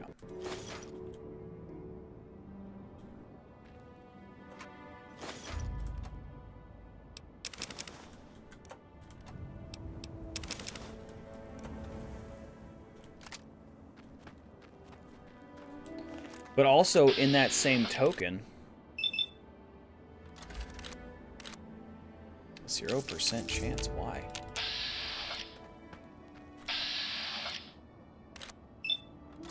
You'd end up getting stuck rotating around a planet in perfect orbit. Oh god, a perfect geosynchronous orbit would be horrible. We are also assuming that you would maintain any semblance of sanity through all of this. Like, you may eventually just go brain dead and be unable to even respond to your environment around you.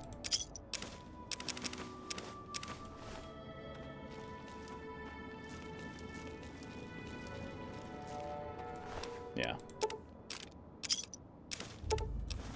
Or eventually develop psychic powers.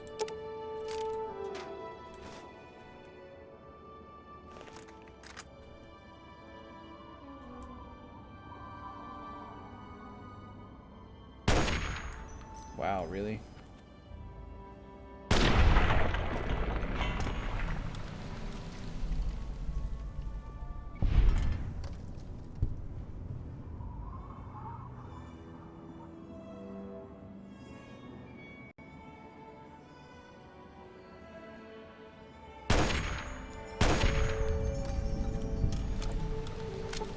Wouldn't the immortality perpetually keep you in a state of consciousness, since it's constantly staving off degradation on the molecular level? You can go insane without having physical degradation of your brain.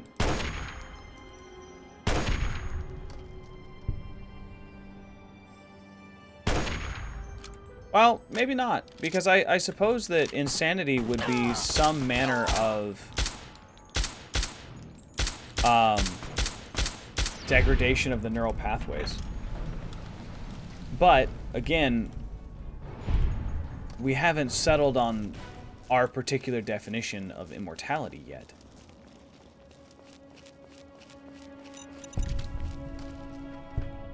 Like, does it keep you in a perfect, unalterable state? Or...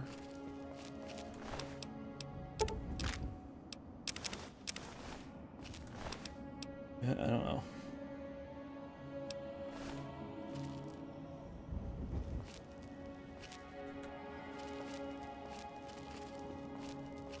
I mean, if we're talking about maintaining a perfect, unalterable state on top of that, I would say that you would probably eventually learn how to control your autonomic nervous system through meditation. Crap. I mean, you have all eternity to figure out how to use your brain to control your body.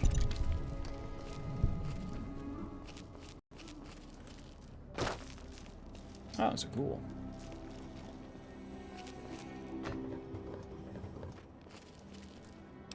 Which also, you might just go insane. After the first 1,000 years, you'd have given up trying to kill yourself, just trying to keep yourself entertained, because eventually you'd have done everything humanly possible. Maybe. Maybe.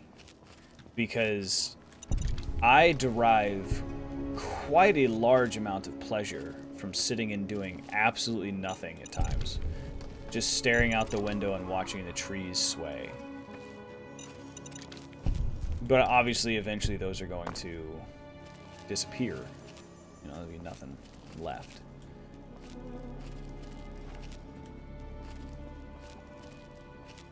Become the master from Fallout 1, glued to a chair playing games. That is...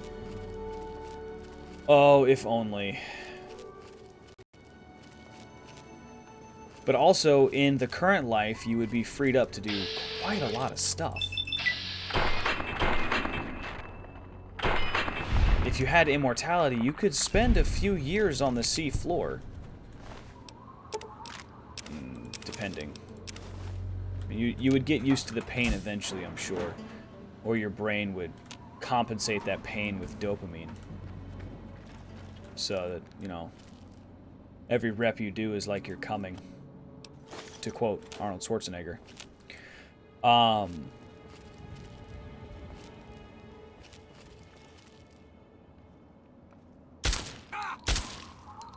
You could find buried treasure. You could spend your time out in jungles around the world just finding lost civilizations.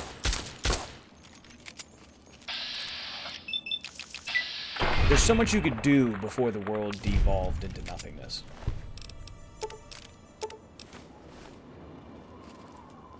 Could you incorporate things into your mass, like surgically? Yeah, your body would probably just reject it, but what if it didn't? What if it added it to your mass and rewrote it, making it your tissue? Are you suggesting that I become a planet?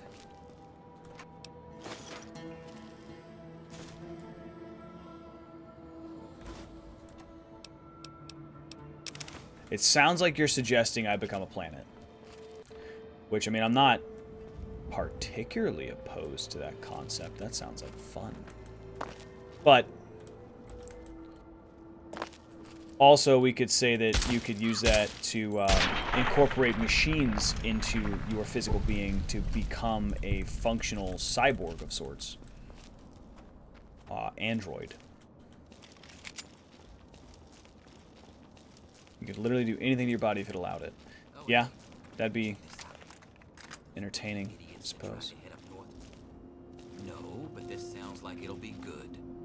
One of them came back last night, screaming about claws and fangs and shit. Oh, they're talking about Death Claw. Monsters.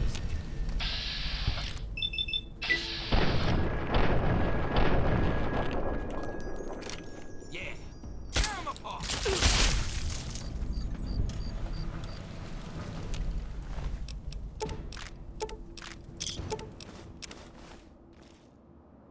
Nice. It'd be horrifying to think about, like an Akira situation. Yes, very much like an Akira situation. Because you're talking about, like, what if something happened accidentally? What if, let's say, you fell and impaled yourself on a fence? And now you're talking about the fence becoming a part of your being if you can't remove yourself from it. Like, if you're stuck on that fence and in such a position that you are unable to move.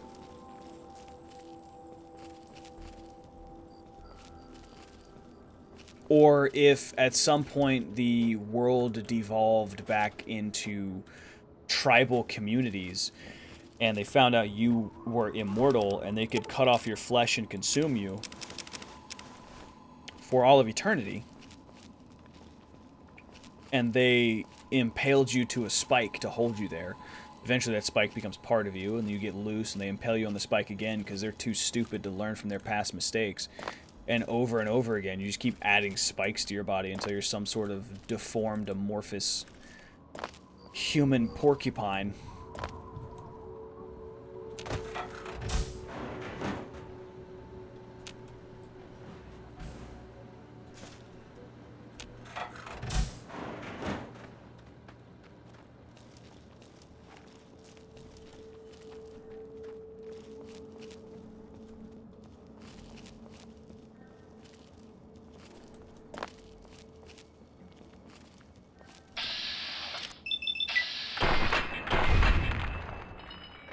But yeah.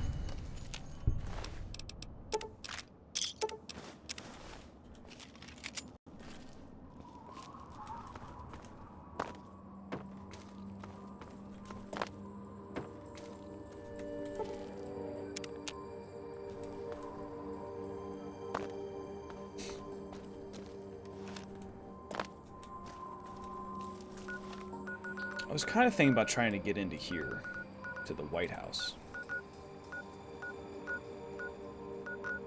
But I don't remember how to get there. I need to go east, obviously, but...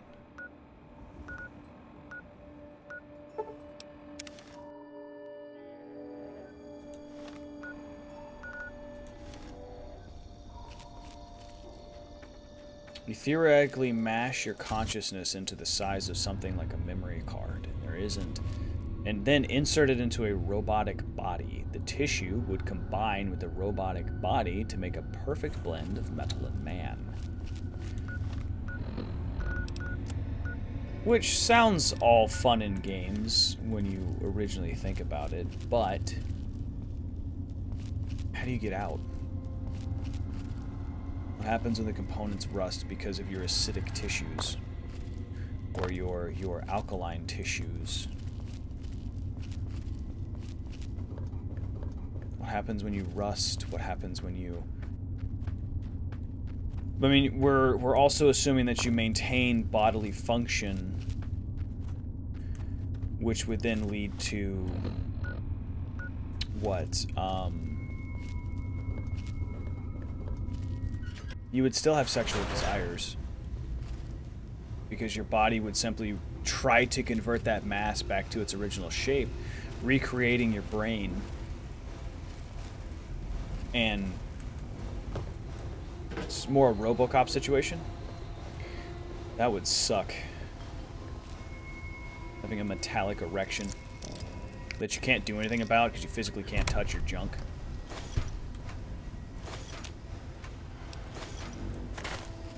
But yeah, I don't know. I don't... I guess if the body repurposed the metal into what it considered to be its replacement tissues, you really wouldn't have to worry about it.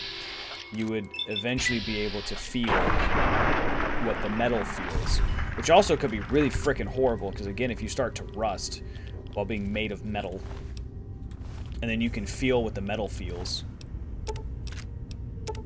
Ugh.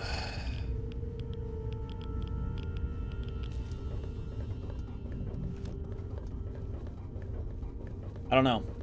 That would require more boundaries. Like, we would have to really define what this situation's going to entail, because if your infinitely regenerating body can turn even metal into itself,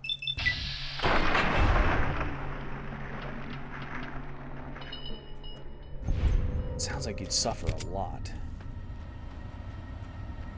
Because then eventually the metal you'd be able to feel. But then what if it became... What if the metal your body basically treated like a callus, and then you weren't able to feel it because it was calloused? Could become a 30-foot Google grinder. Could become a 30-foot tall robot space warlord that rules the galaxy.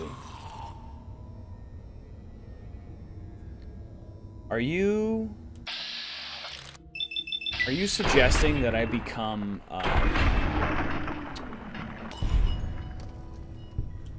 God, what was it called?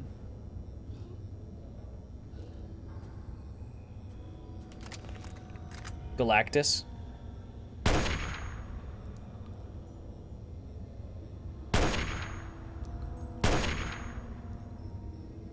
Damn, dude. Oh, I missed that one for sure.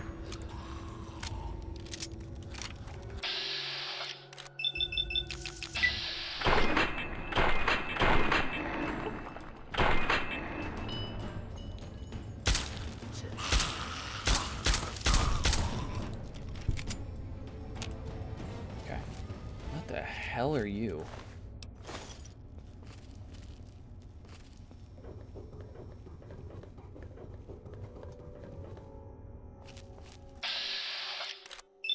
Are you suggesting I become a Reaper? A human Reaper? We just killed all those.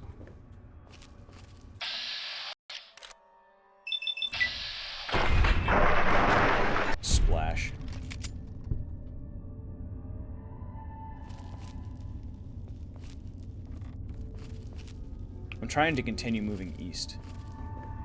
Not doing too good at it.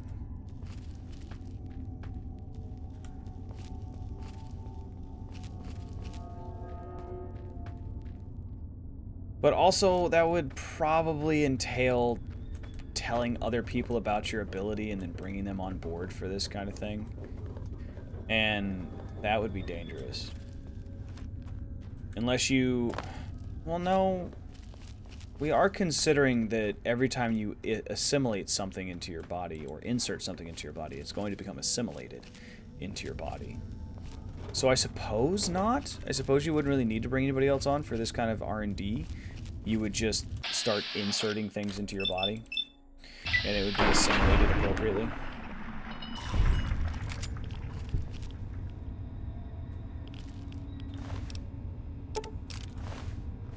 We could also talk about the X-Men mutant Darwin and how he actually was in the comic books versus the movie. Because in the comic books, he was essentially immortal. Who would want to become a literal god? You're boundless and limited only by your imagination. Nothing could stop you. Make an army of machines enslaved to your ideals that work like a hive mind.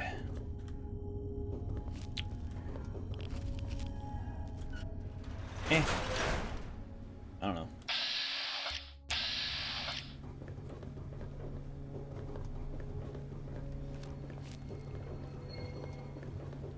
I don't know, because that involves a lot. Hey there. Make a Fallout New Vegas TV show and everyone would love you. There you go. That's true.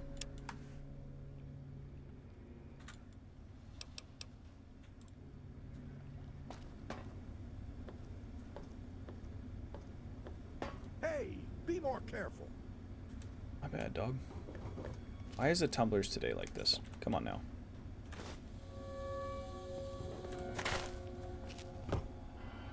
I didn't want to steal your tumblers today. The game made me do it.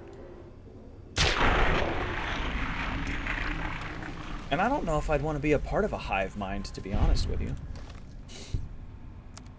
Those kinds of creatures always intrigue me, but not in a positive way, you know?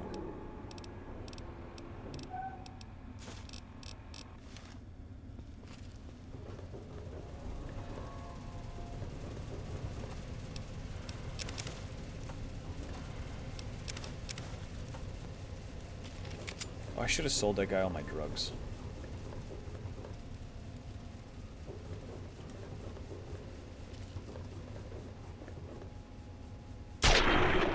But also, then, what if it wasn't limited to machines? What if you could assimilate people into your body?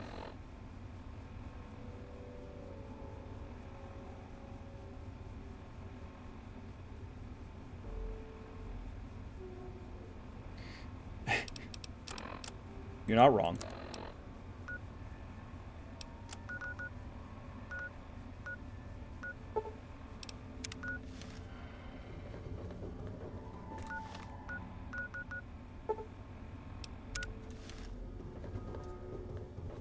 I didn't think it would. It was a long shot, but yeah.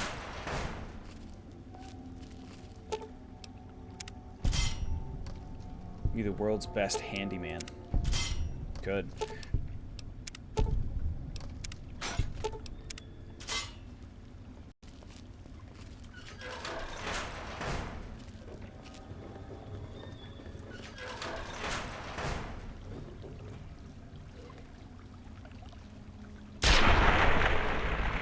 Nuclear reactor melted down? Call Lane. He'll fix it. Just assimilate into it and then unassimilate.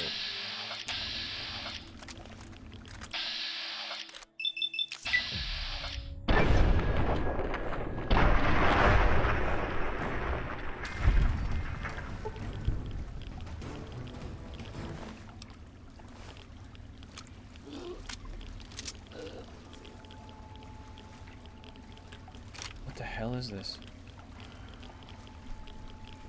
Is that all there is in here? Is just hyper-reflective water? That sucks.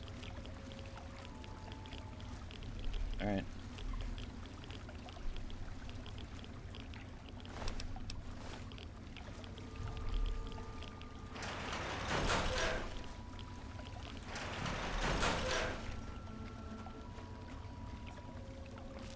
If you could assimilate and then unassimilate into objects, that would be interesting.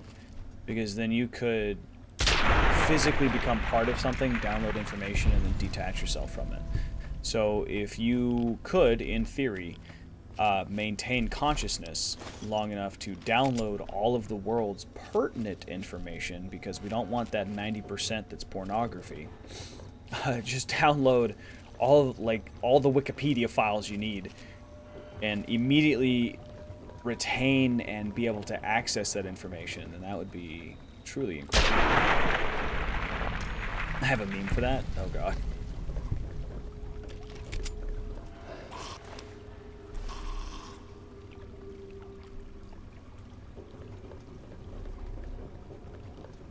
I guess there's a ghoul upstairs that was eyeballing me or something.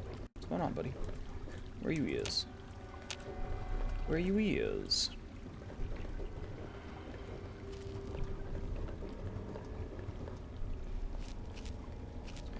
My other PC. Ah, you got a new one. Yeah, fair enough. Happens to me all the time. I have to slowly go back through my stuff. I still have to go through stuff from my last PC to this one.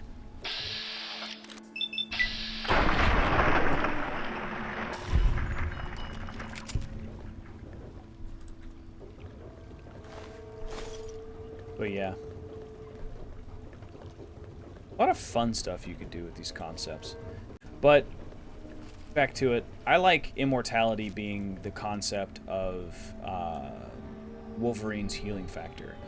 It's still not true immortality, because eventually he's going to die of old age, but live a long-ass time. Hopefully you wouldn't be 5'3", but, you know. Gender change would be incredibly easy, you're right. Gender swapping for funsies. But now we're also going into the concept of being able to remold your body, in which case you're turning into morph. Where is this? Damn it.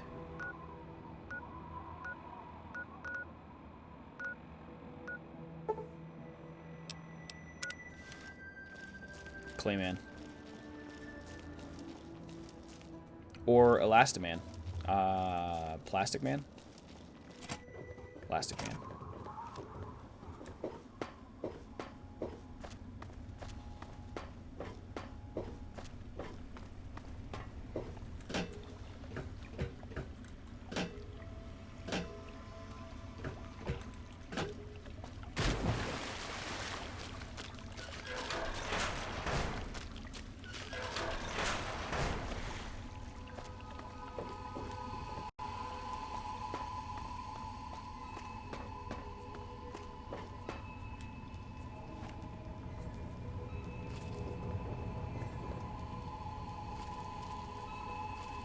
To a similar token, I think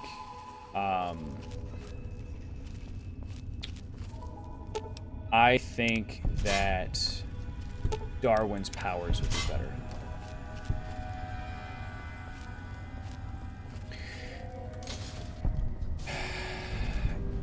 Yes, because you are not your physical body.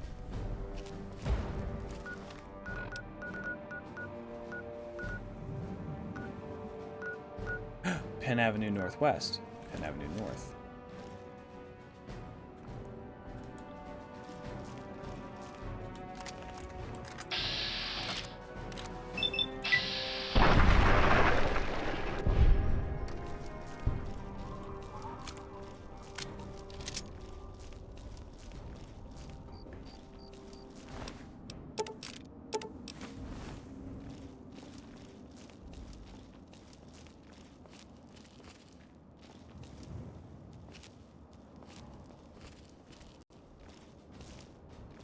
We're trying to get to the White House, chat. I remember there being some sort of massive battle in front of the White House when I played this before.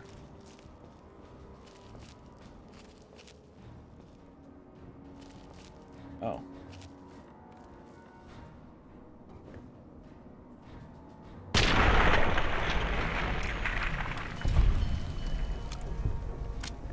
Hey, yo. He ash piled somebody.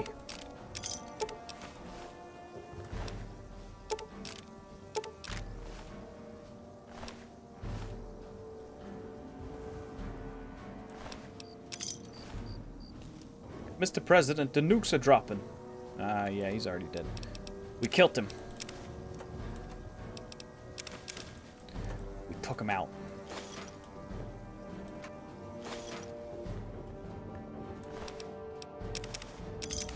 Oh, I don't want the Wastelander outfit. Put that back.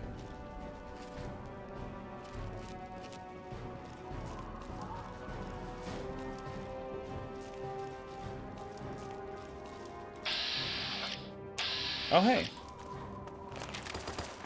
Whoa.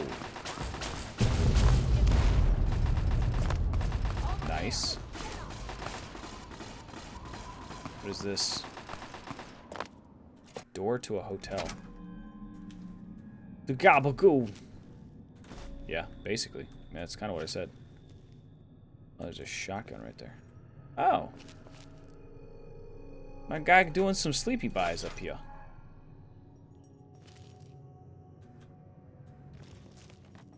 Thank you.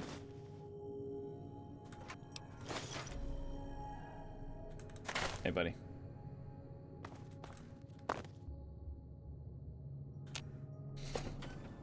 Imagine sleeping in full power armor. That would hurt so much. It depends. Are we talking full power armor like in this, or are we talking full power armor like in Fallout 4? If it's full power armor like in Fallout 4, that would hurt so much because you don't move. But if it's full power armor like it is in this game, then it would hurt significantly less. 10th Avenue Northwest.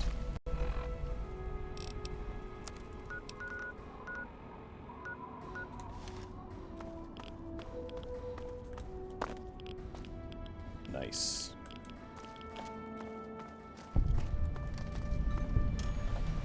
Oh, we're in the White House Plaza already. Nice. No, I don't want grenades. Hey, Yes? we got this area locked down. Good. Lock it down more. Full power armor like Fallout 1? Yeah, that would suck.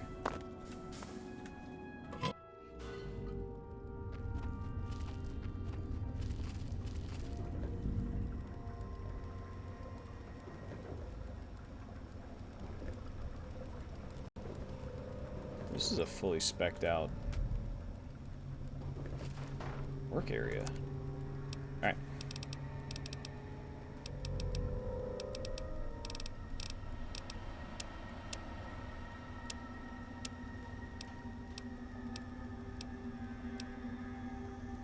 Dog tag fist.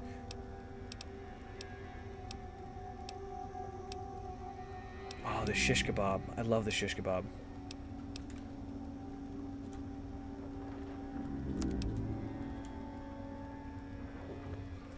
Yeah.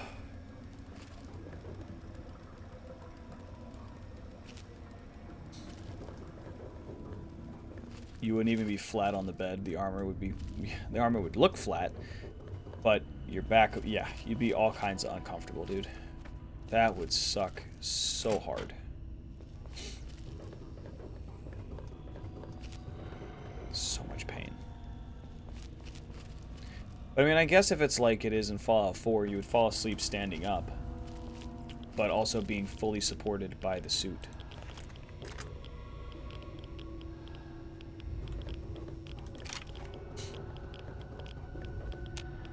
Door to presidential sublevel requires a key.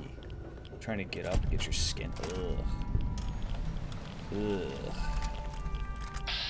Ugh, brother. Ugh. Now this whole area is mildly irradiated even more. Ah, super mutant bits. That was unexpected.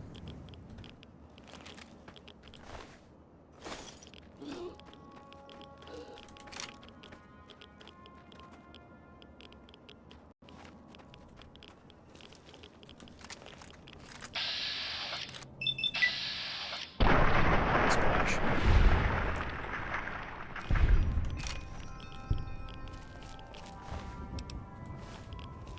Carton of cigarettes and some human flesh. Oh, hey.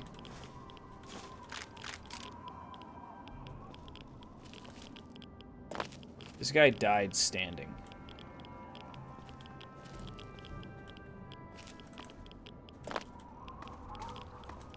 Where am I? I guess I can't really go anywhere from here. It was just to get in here to find this fat man. Yeah, that sucks.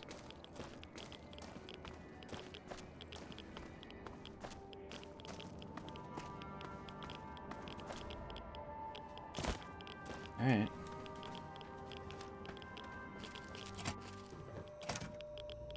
You'd rather wear a full suit of Mark II powered combat armor to work every day for a year, or booty shorts, like rain, snow, everything. I'd wear the booty shorts, dog. I would get such a laugh out of the booty shorts. Oh, I just went to the White House. Oh, okay, so we've been to the White House now. There we go.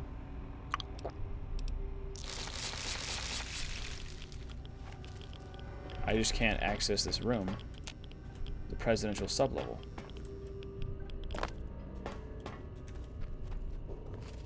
Because, I mean, in the powered combat armor, I'm assuming I can't take it off to shower or go to the bathroom. It has to be all through the power armor. Which is ludicrous, but whatever.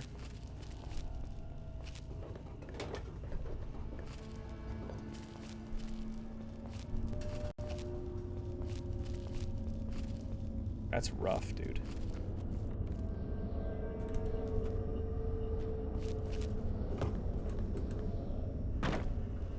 So, yeah, booty shorts. Booty shorts are better.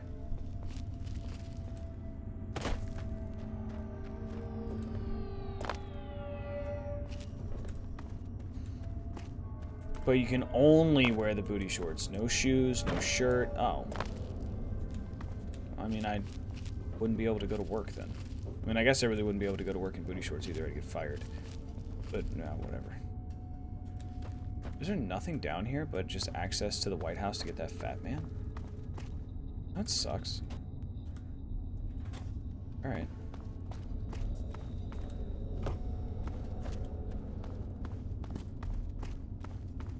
When you're done with work, you can take them off. Yeah, I'd wear the power armor then. That would suck trying to get my job done in power armor, but power armor would be fun.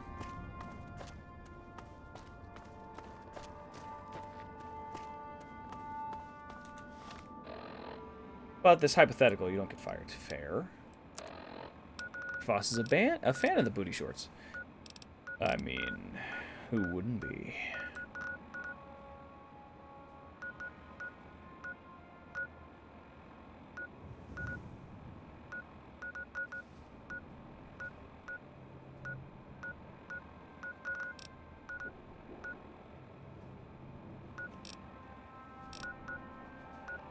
Alright, let's go to Rivet City.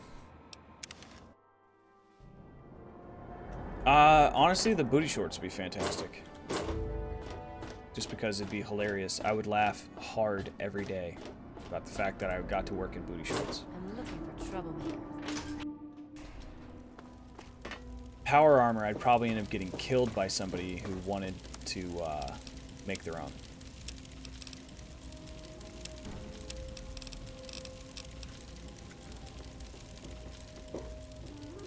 Decided to check out the shop, eh?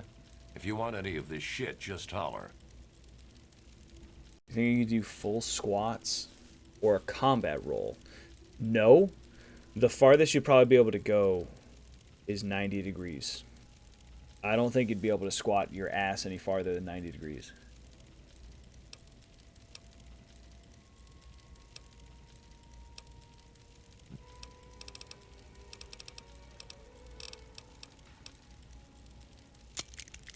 Yeah, that was all of my caps. That's funny. You know that Paulie can tell he's an addict?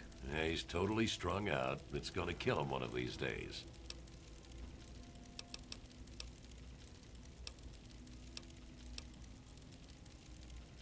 I have a guy named Pinkerton. You mean Genius Boy? Yeah, I've heard of him. Supposedly built Rivet City. They probably think he invented bread, too. Idiots. Lately, he's even been blamed for the noises in the broken ship bow. Anyone with half a brain would know that's just the Mirelurks.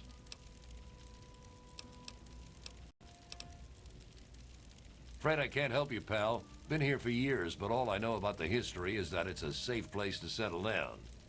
Maybe Bannon can help you out. He sure acts like he knows it all.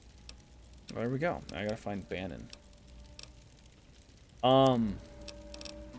So I don't think it would lose its effectiveness per se. The issue would be the joints. The joints would have to be still interesting. 10mm pistol laser sight. That sounds cool. The joints would have to be at a point where they would still be thick enough to be armored.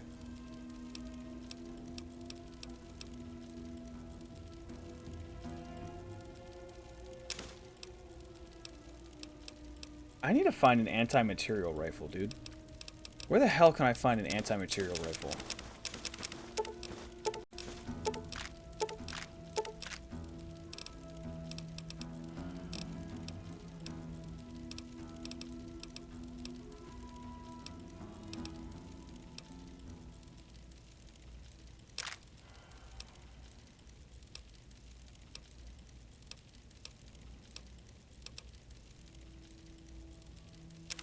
Infiltrator tactical stock, nice.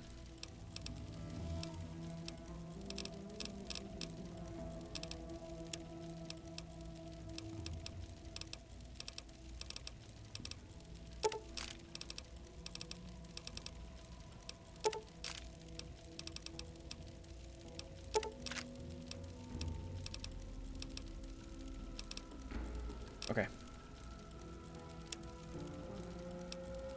So, what can I sell? Actually, I'm thinking about selling the assault carbine, but it's fine for now. Sell the Chinese pistol. Sell the Deathclaw gauntlet.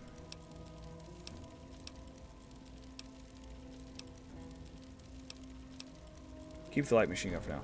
Why do people sell drained energy cells for free when everyone with a brain can take 4 and slap them together? Because the courier could do it, and I doubt they've handled proper energy weapon in their life. Probably for no other reason than just to do so.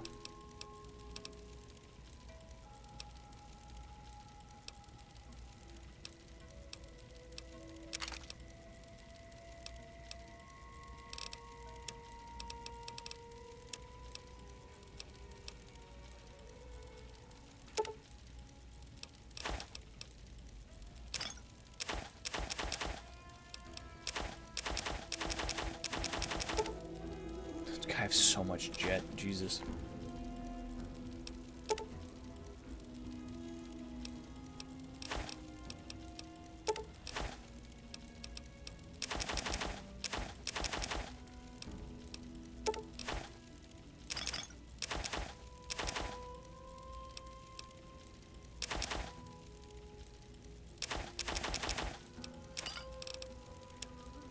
Okay.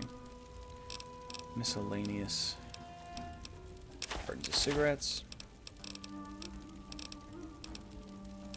Empty syringe. Packs of cigs. Alright. Ammo. Now, things I'm never going to use. Flamer fuel. Liquid nitrogen. Oh, let's start from the top. Yeah. 32. Well, 32 caliber rounds we'll keep for now. 44 Magnum I need to break down. 12 gauge rounds, 12.7 mil rounds, 20 gauge rounds, 40 millimeter grenades, 9 mil rounds. We'll keep the alien power modules for now. Mini nukes, missiles, railway spikes. Alright. Give me a shout if you need anything. If you... Just took all his money back. Thanks, guy. Where's Bannon? Welcome to Rivet City Supply. Thank you, Cindy. I've got a little bit of everything here. Oh, there you are. Welcome to Potomac Attire. I am Bannon, proprietor and city council member. I carry discriminating attire for discriminating customers.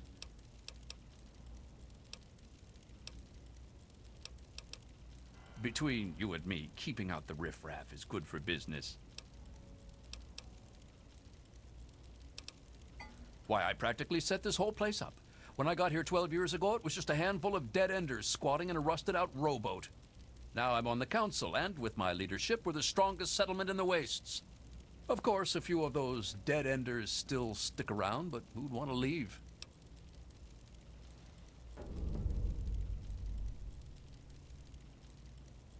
Okay, who?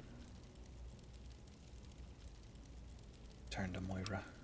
I'd never said he'd been around longer than 12 years. Well, yes, but it was hardly any place of importance until I arrived on the scene. That's all ancient history now. No one would ever care about it. If you insist on wasting your time on that, you could try that bartending old crone down below, Belle Bonnie. Alright, cool.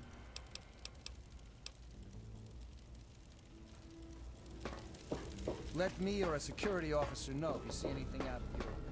I am the out of the ordinary, sir.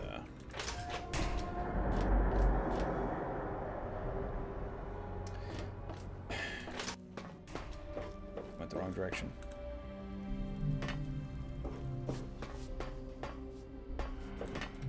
Bartending old crone down below.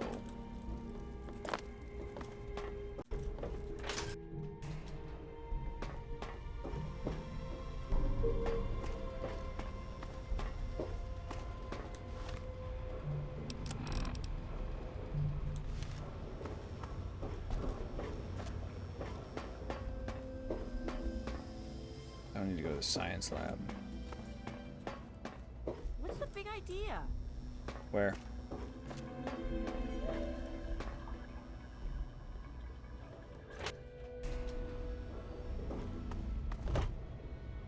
The Muddy Rudder.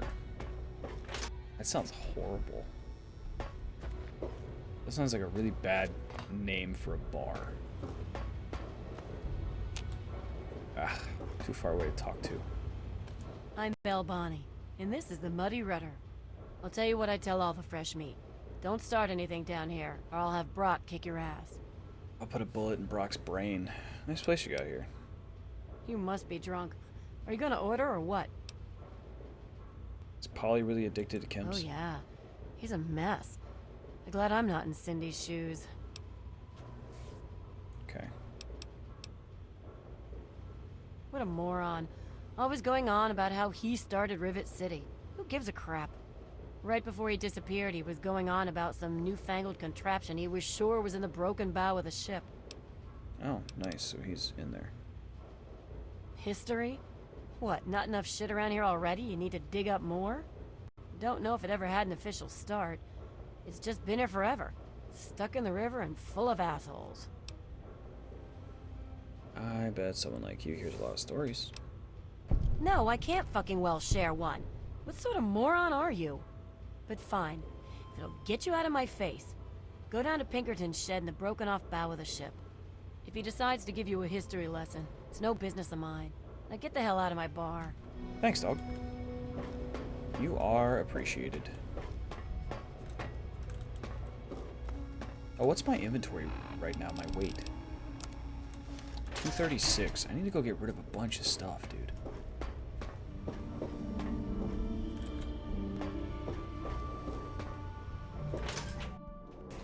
Morning. Howdy doody. How do you doody?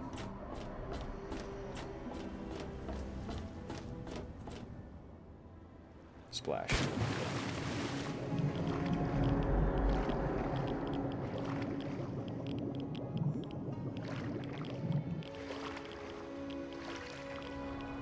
Nice.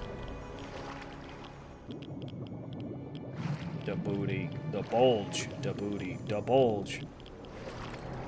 There's a lot happening right there, chat.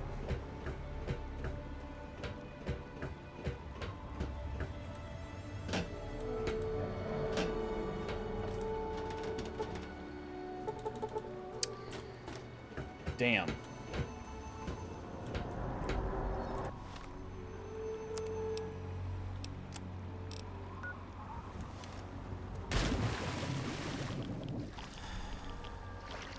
Rad X went off.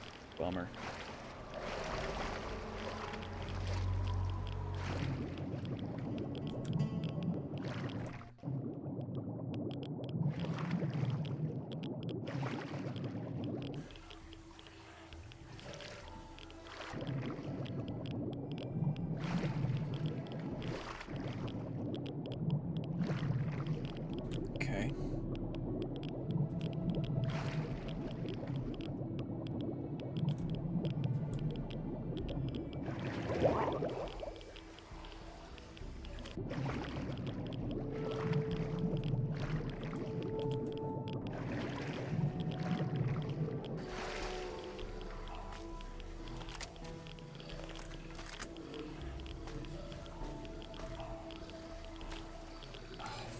their king. Of course. Hi.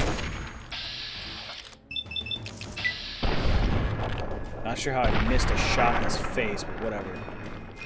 Yeah, we looking for the man. Looking for Pinky Bro. Crap, there's another one.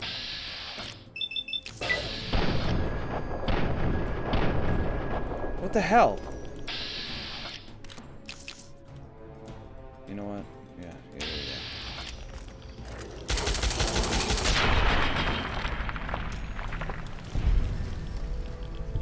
95% isn't 100%. Yeah, but 3 misses in a row on 95%?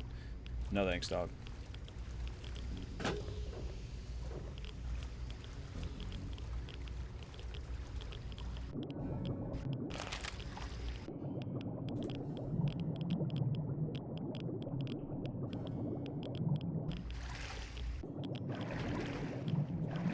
Alright, so now we're back here.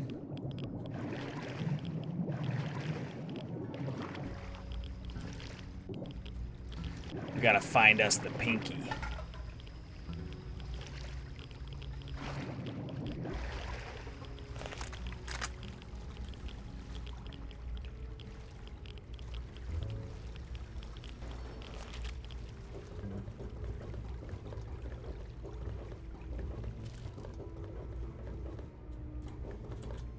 Okay.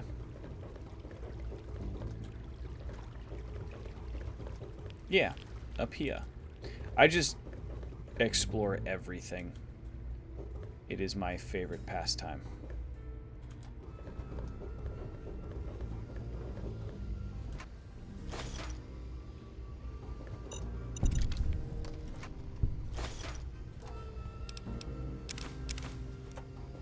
Yep, that's that very hard door.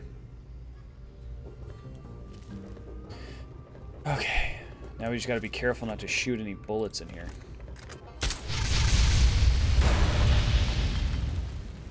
What was I saying?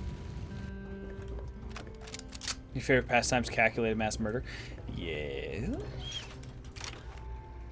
But I usually reserve that for Skyrim. Oh no, I don't want frag mines. Go away.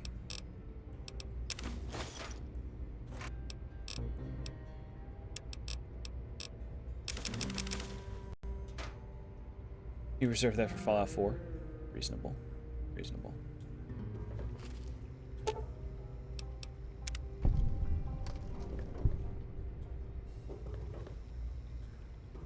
Two very big shooty guns right there, chat.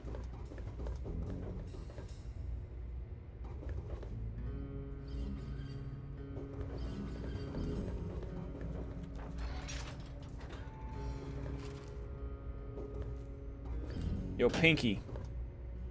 Pinky in here?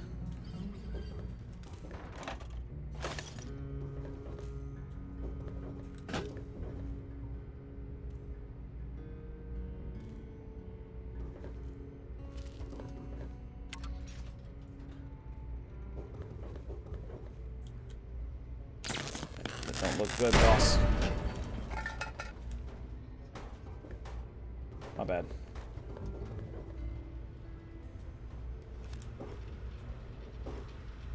Jesus, Pink, what'd you do? Bro.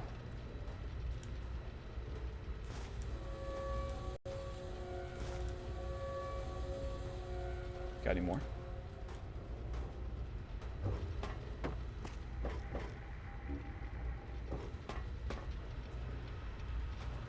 Good to see you. Yeah, man. Good to see you too. Got any more books? I'll be reading books, dog.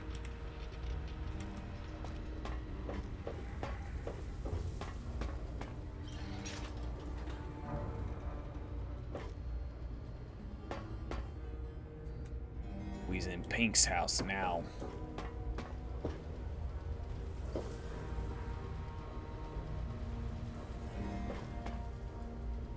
Alright, nope, looks like we're good. Hi. How the hell did you get in here? I walked. I suppose you can't be all that bad if you made it this far without dying. You look like shit, This dog. is the part where you tell me what the hell you are doing bothering an old man who obviously wants to be left alone. Get on with it already. Discuss the facial reconstruction and mind wipe you did for the android. What are you talking about, boy? I don't know anything about any of that. And, what did you call it? An android? What's that? Are you the android? Just say it's in your best. No, that's fine. Maybe 100 caps? It's things like bottle caps and property and ownership and all that nonsense that makes a person think he's better than another. Bah! But I'll take your caps just the same. This android came in as one person, and he left as someone else. Cool. I replaced his face and his memories. Cool. Don't believe anyone's done that before. Certainly not down here. That Commonwealth tech isn't all that fancy when it comes down to it. I'm also the only one in the Wasteland with the skill and the nerve to perform facial surgery. That android flesh ain't so different than ours. You want proof? I documented the whole thing, so I could rub it in the face of Dr. Lee when I need to rankle her feathers. I hate that snooty bitch. Alright, sorry I don't get along, but we were discussing the android. That witch ruined my life, but you're right. Who gives a crap about any of that? You want your precious proof. It's all in my computer. Here's the password. See for yourself. Hell, just take these pictures and this holotape. Straight from the synth man's lips. Just don't go telling Harkness, though. He won't believe you anyway. And you really don't want to see him upset. He can be a bit inhospitable. Oh, so the android is Harkness. Interesting. Something you aren't telling me, isn't there? Oh, all right. So maybe I didn't wipe his mind like he asked, but I buried it deep. Almost as good, really. But it's still there. Still accessible. All you need to do is use the recall code. Just say to him, activate A321 recall code Violet, and that will activate the hidden subroutines.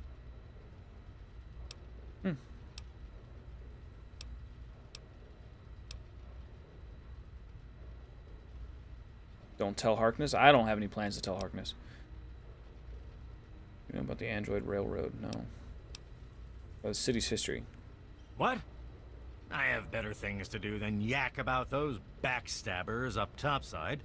Now get going. I hear the only one who knows the truth about Rivet City's founding. Ha! Sounds like you've been poking around, all right. I'm surprised any of those reprobates even remember me. Maybe they still laugh about how they edged me out of the council back then. But you can set the record straight. Setting the record straight is exactly my goal. For that, you have to go all the way back to when remnants of the Naval Research Institute cleared the Mirelurks off this wreck. About 40 years ago. We were looking for new lab space, and this bucket of bolts just happened to have a well-preserved science bay on it. Everything else just grew up around that lab once we got it up and running. The science team was led by one H. Pinkerton. Used to be in charge. How'd you end up here?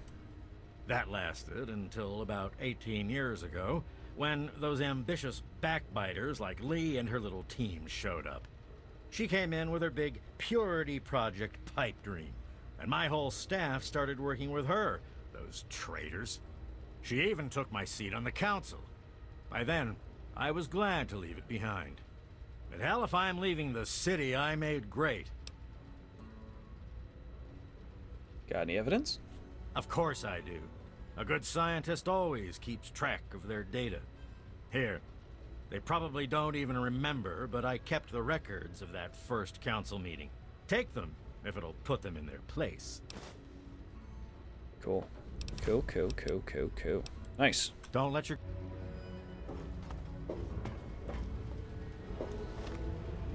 We have data.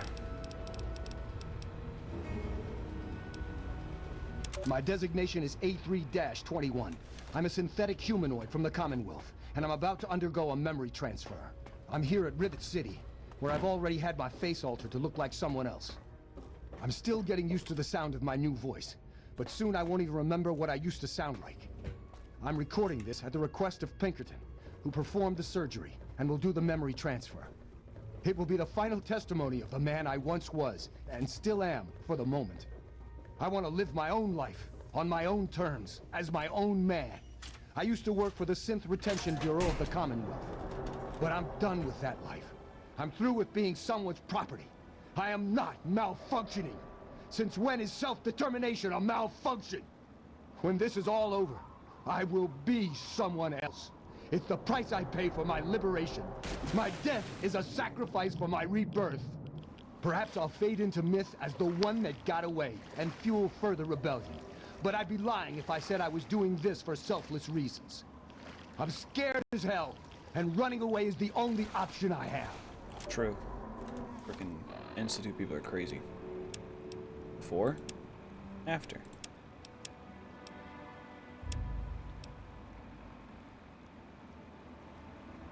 Cool. Hey, yo. What's up, guy?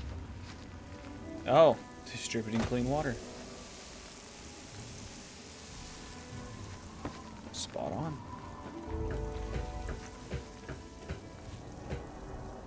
Water caravan check-in. If you're here looking for water, I'm afraid I can't help you. All the water is at Project Purity. If you want a handout, head over to the Jefferson Memorial and ask for Scribe Bigsley. Now, if you'll excuse me, I'm busy coordinating military operations.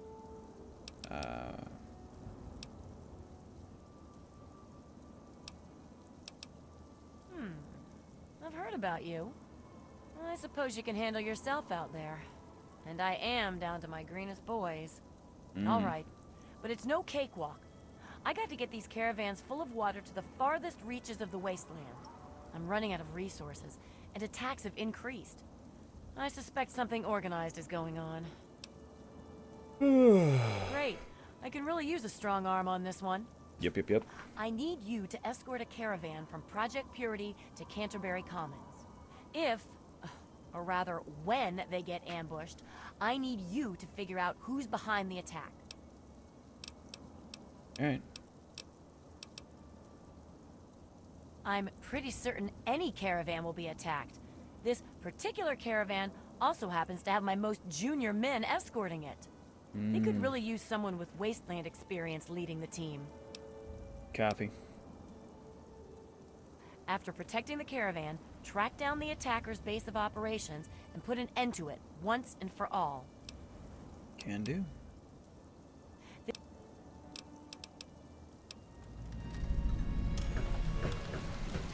Alright, let's go back to Megaton.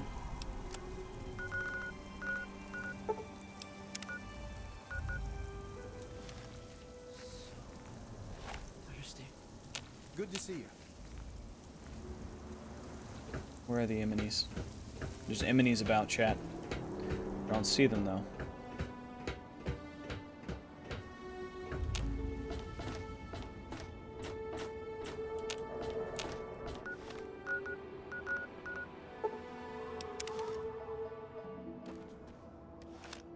Skadoosh. So, you're the genius who disarmed the bomb. Weeks of waiting and watching ruined! It's a pity you acted so hastily. In the future, best sleep with one eye open. I wish there were more people like you in the world. I want you to have this. I hope it helps keep you safe.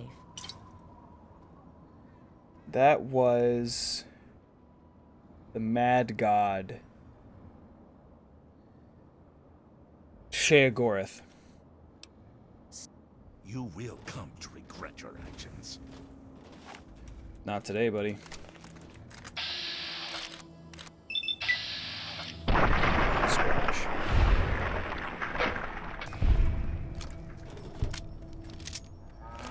Oh, well, you know, I was planning to kill him anyway. No one talks to me like that.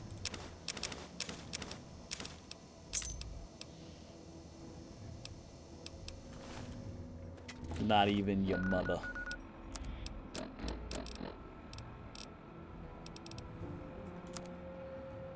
What? It's because it's an alloy. Hang on.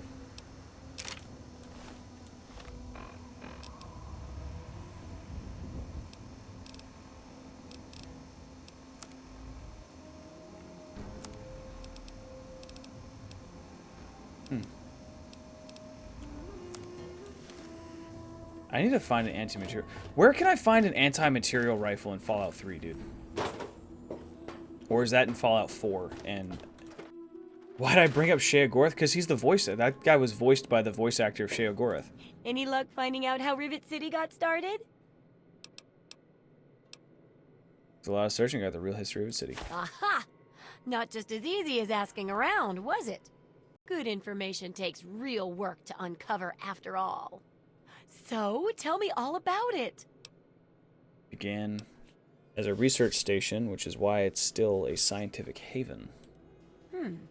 With the protected location and resources that came from those scientific Copy. advances, I can definitely see how it grew so quickly. A bit of smarts leads to a big reward, huh? Speaking of which, in thanks, have a few of these for the next time you've got to be quick on your wits. Oh, and I'll let the Rivet City traders know they'll be favorably mentioned in the book. You'll get a discount buying gear from them in the future. Okay, last I've got chapter. to do a section on working with old computer electronics. So there's some research to be done in the old Robco production facility.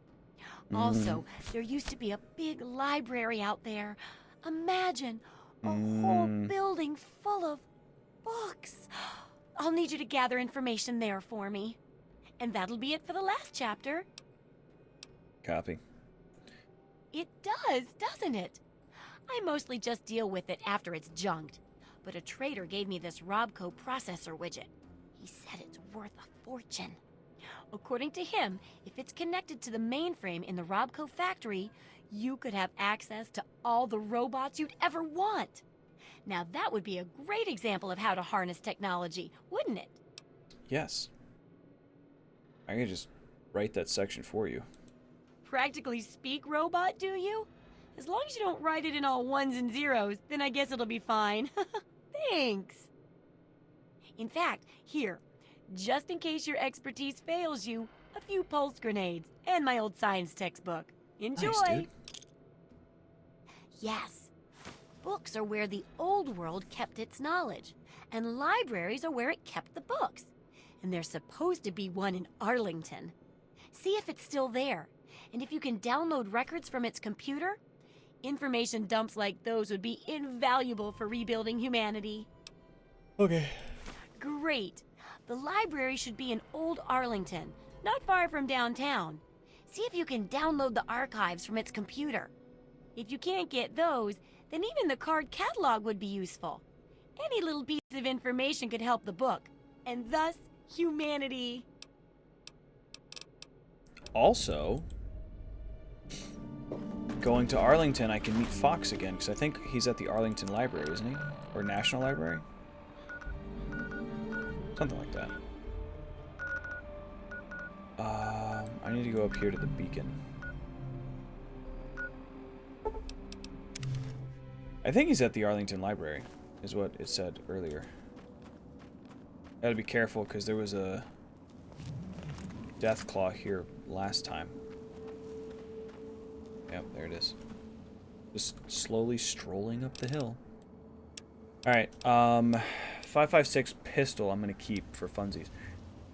Assault carbine we're putting away, binoculars putting away, Colonel's laser, light machine gun, man opener.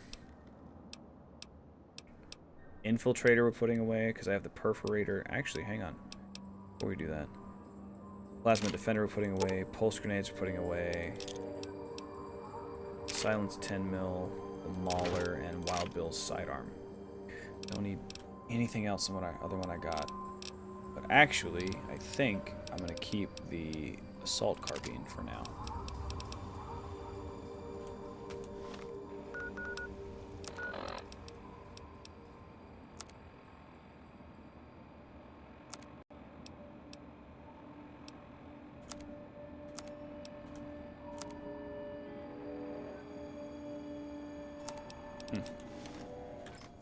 Okay.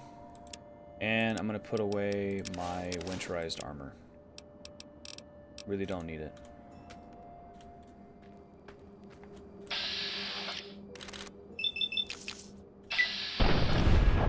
Nice.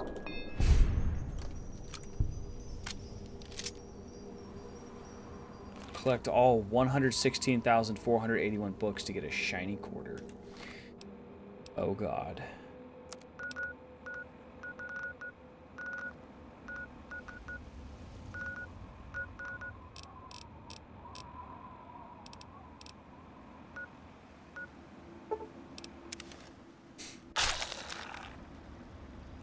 Jesus.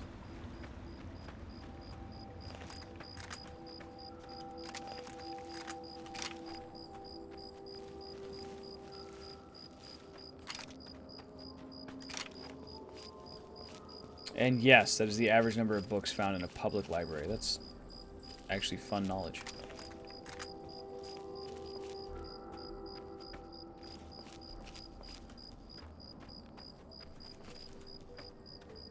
Alright, last time I was over here, it was like the base of operations for the Talon mercenary group. Largest library had over 24 million books. That's fantastic, dude. That is a fantastic number of books.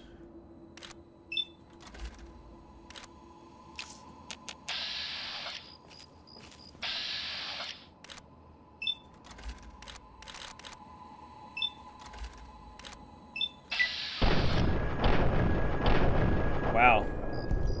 Missed every single one of them.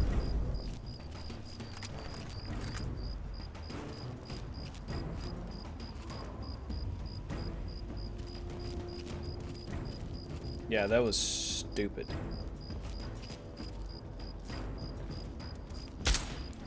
Oh, wow.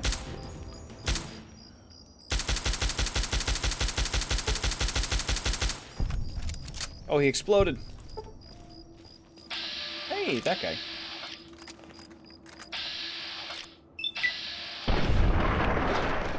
Didn't miss that time. Revenge.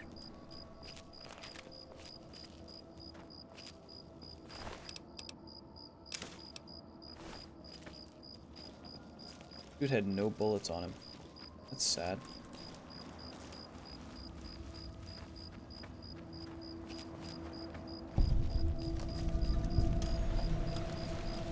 Is Fox at the Arlington Library or the National Library? I can't remember. Hold it. This area is under the authority of the Brotherhood of Steel. Leave immediately. Oh, calm down. I was just exploring. You're awfully brave to be walking around down here by yourself. Are you scavenging the ruins? I'm searching for records from the library. It seems that we have similar goals in mind. It's rare to meet someone who has proper priorities. I am Senior Scribe Yearling, Order of the Word. I have a proposal for you, if you're interested. Hit me with it. Good. My task here is to collect the written works of those who came before, in order to supplement the Brotherhood archives at the Citadel. Although most of the pre-war books have been destroyed, there are a few that have survived. But finding a book in these ruins is difficult. I could have 1 million initiates to comb the ruins, and I'd still never come close to recovering every book that remains undamaged. Okay. Precisely. The collected knowledge of a lost age is worth far more than any weapon. So, return here with any books that you find in good condition. I will compensate you for every volume that you bring me. Cool. Think on it, and return when you have books to offer me. Copy.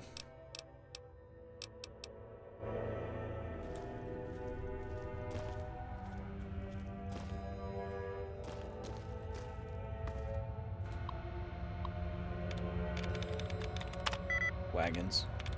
Givings. Livings. No. Divine. Oh! No, I just screwed it up, that's all.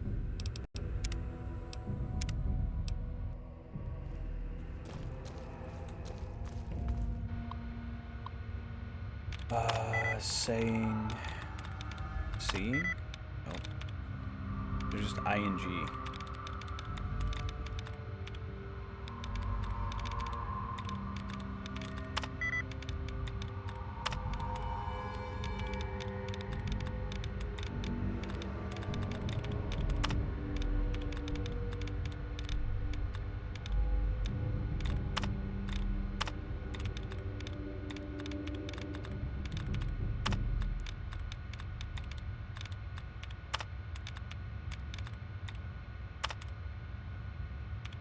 already hit that one. My bad. Alright. Not intent. Not living. Really? I thought I hit giving last time. You know, the Ghoul Reaver, the weird misty ghouls you fought in the sewers, comes from the Broken Steel DLC. They have twice the HP of Deathclaw and a Sentry Bot. Jesus criminy. Card printer jammed. Or catalog. There's our local device. Cool. 201 years overdue. Oh, come on. Pay more attention to what you're doing. Oh, hush.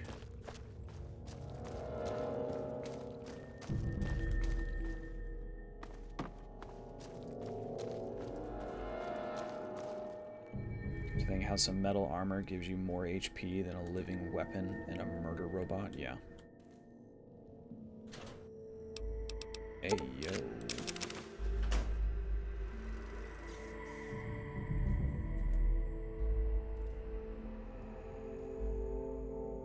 Why are there earnings clipboards in a library?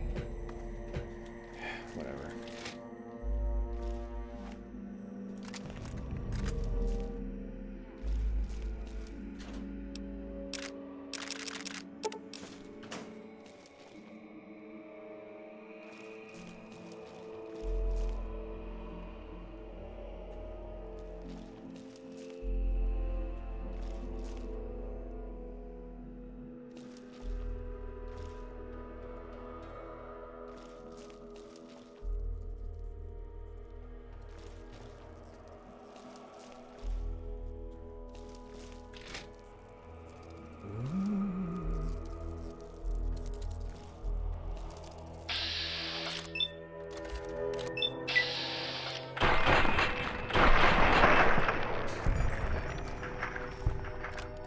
I appreciate the lurk, actually, but I need to go to sleep. I gotta get up early for work tomorrow.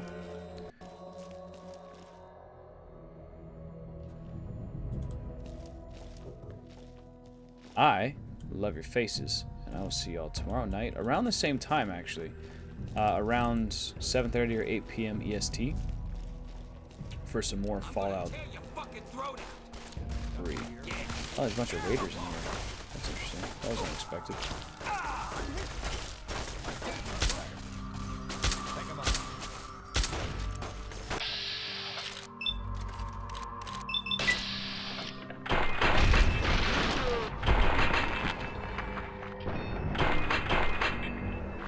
Nice.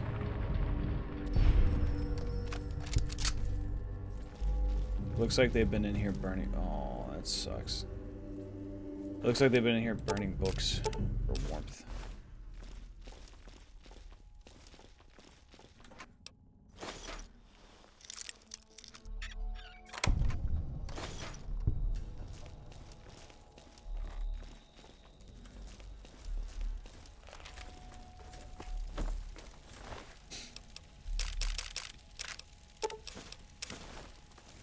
Give me your fingers.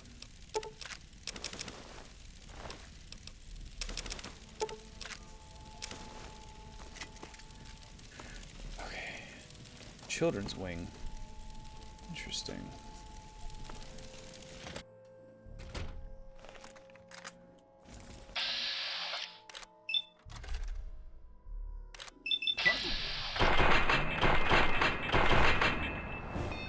Wow. Take him out.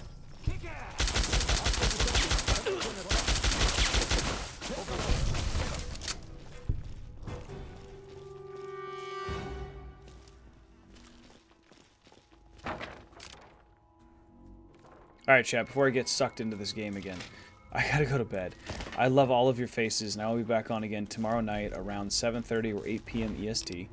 Until then, y'all have a wonderful morning, afternoon, evening, wherever you be hanging out around the world. And I look forward to seeing y'all tomorrow. Splash. Oh, blew the head off already. Damn.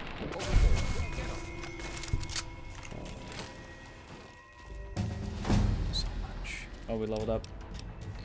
No. No.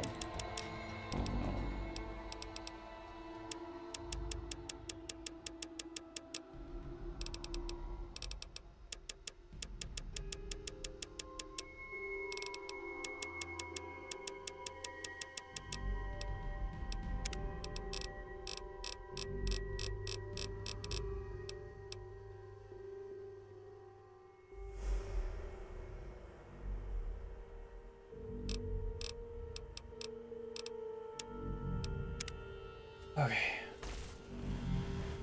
Contact. Opening fire. Damn, dude. Bunch of dead kids. What the hell was that, and why? Alright. Good night, chat.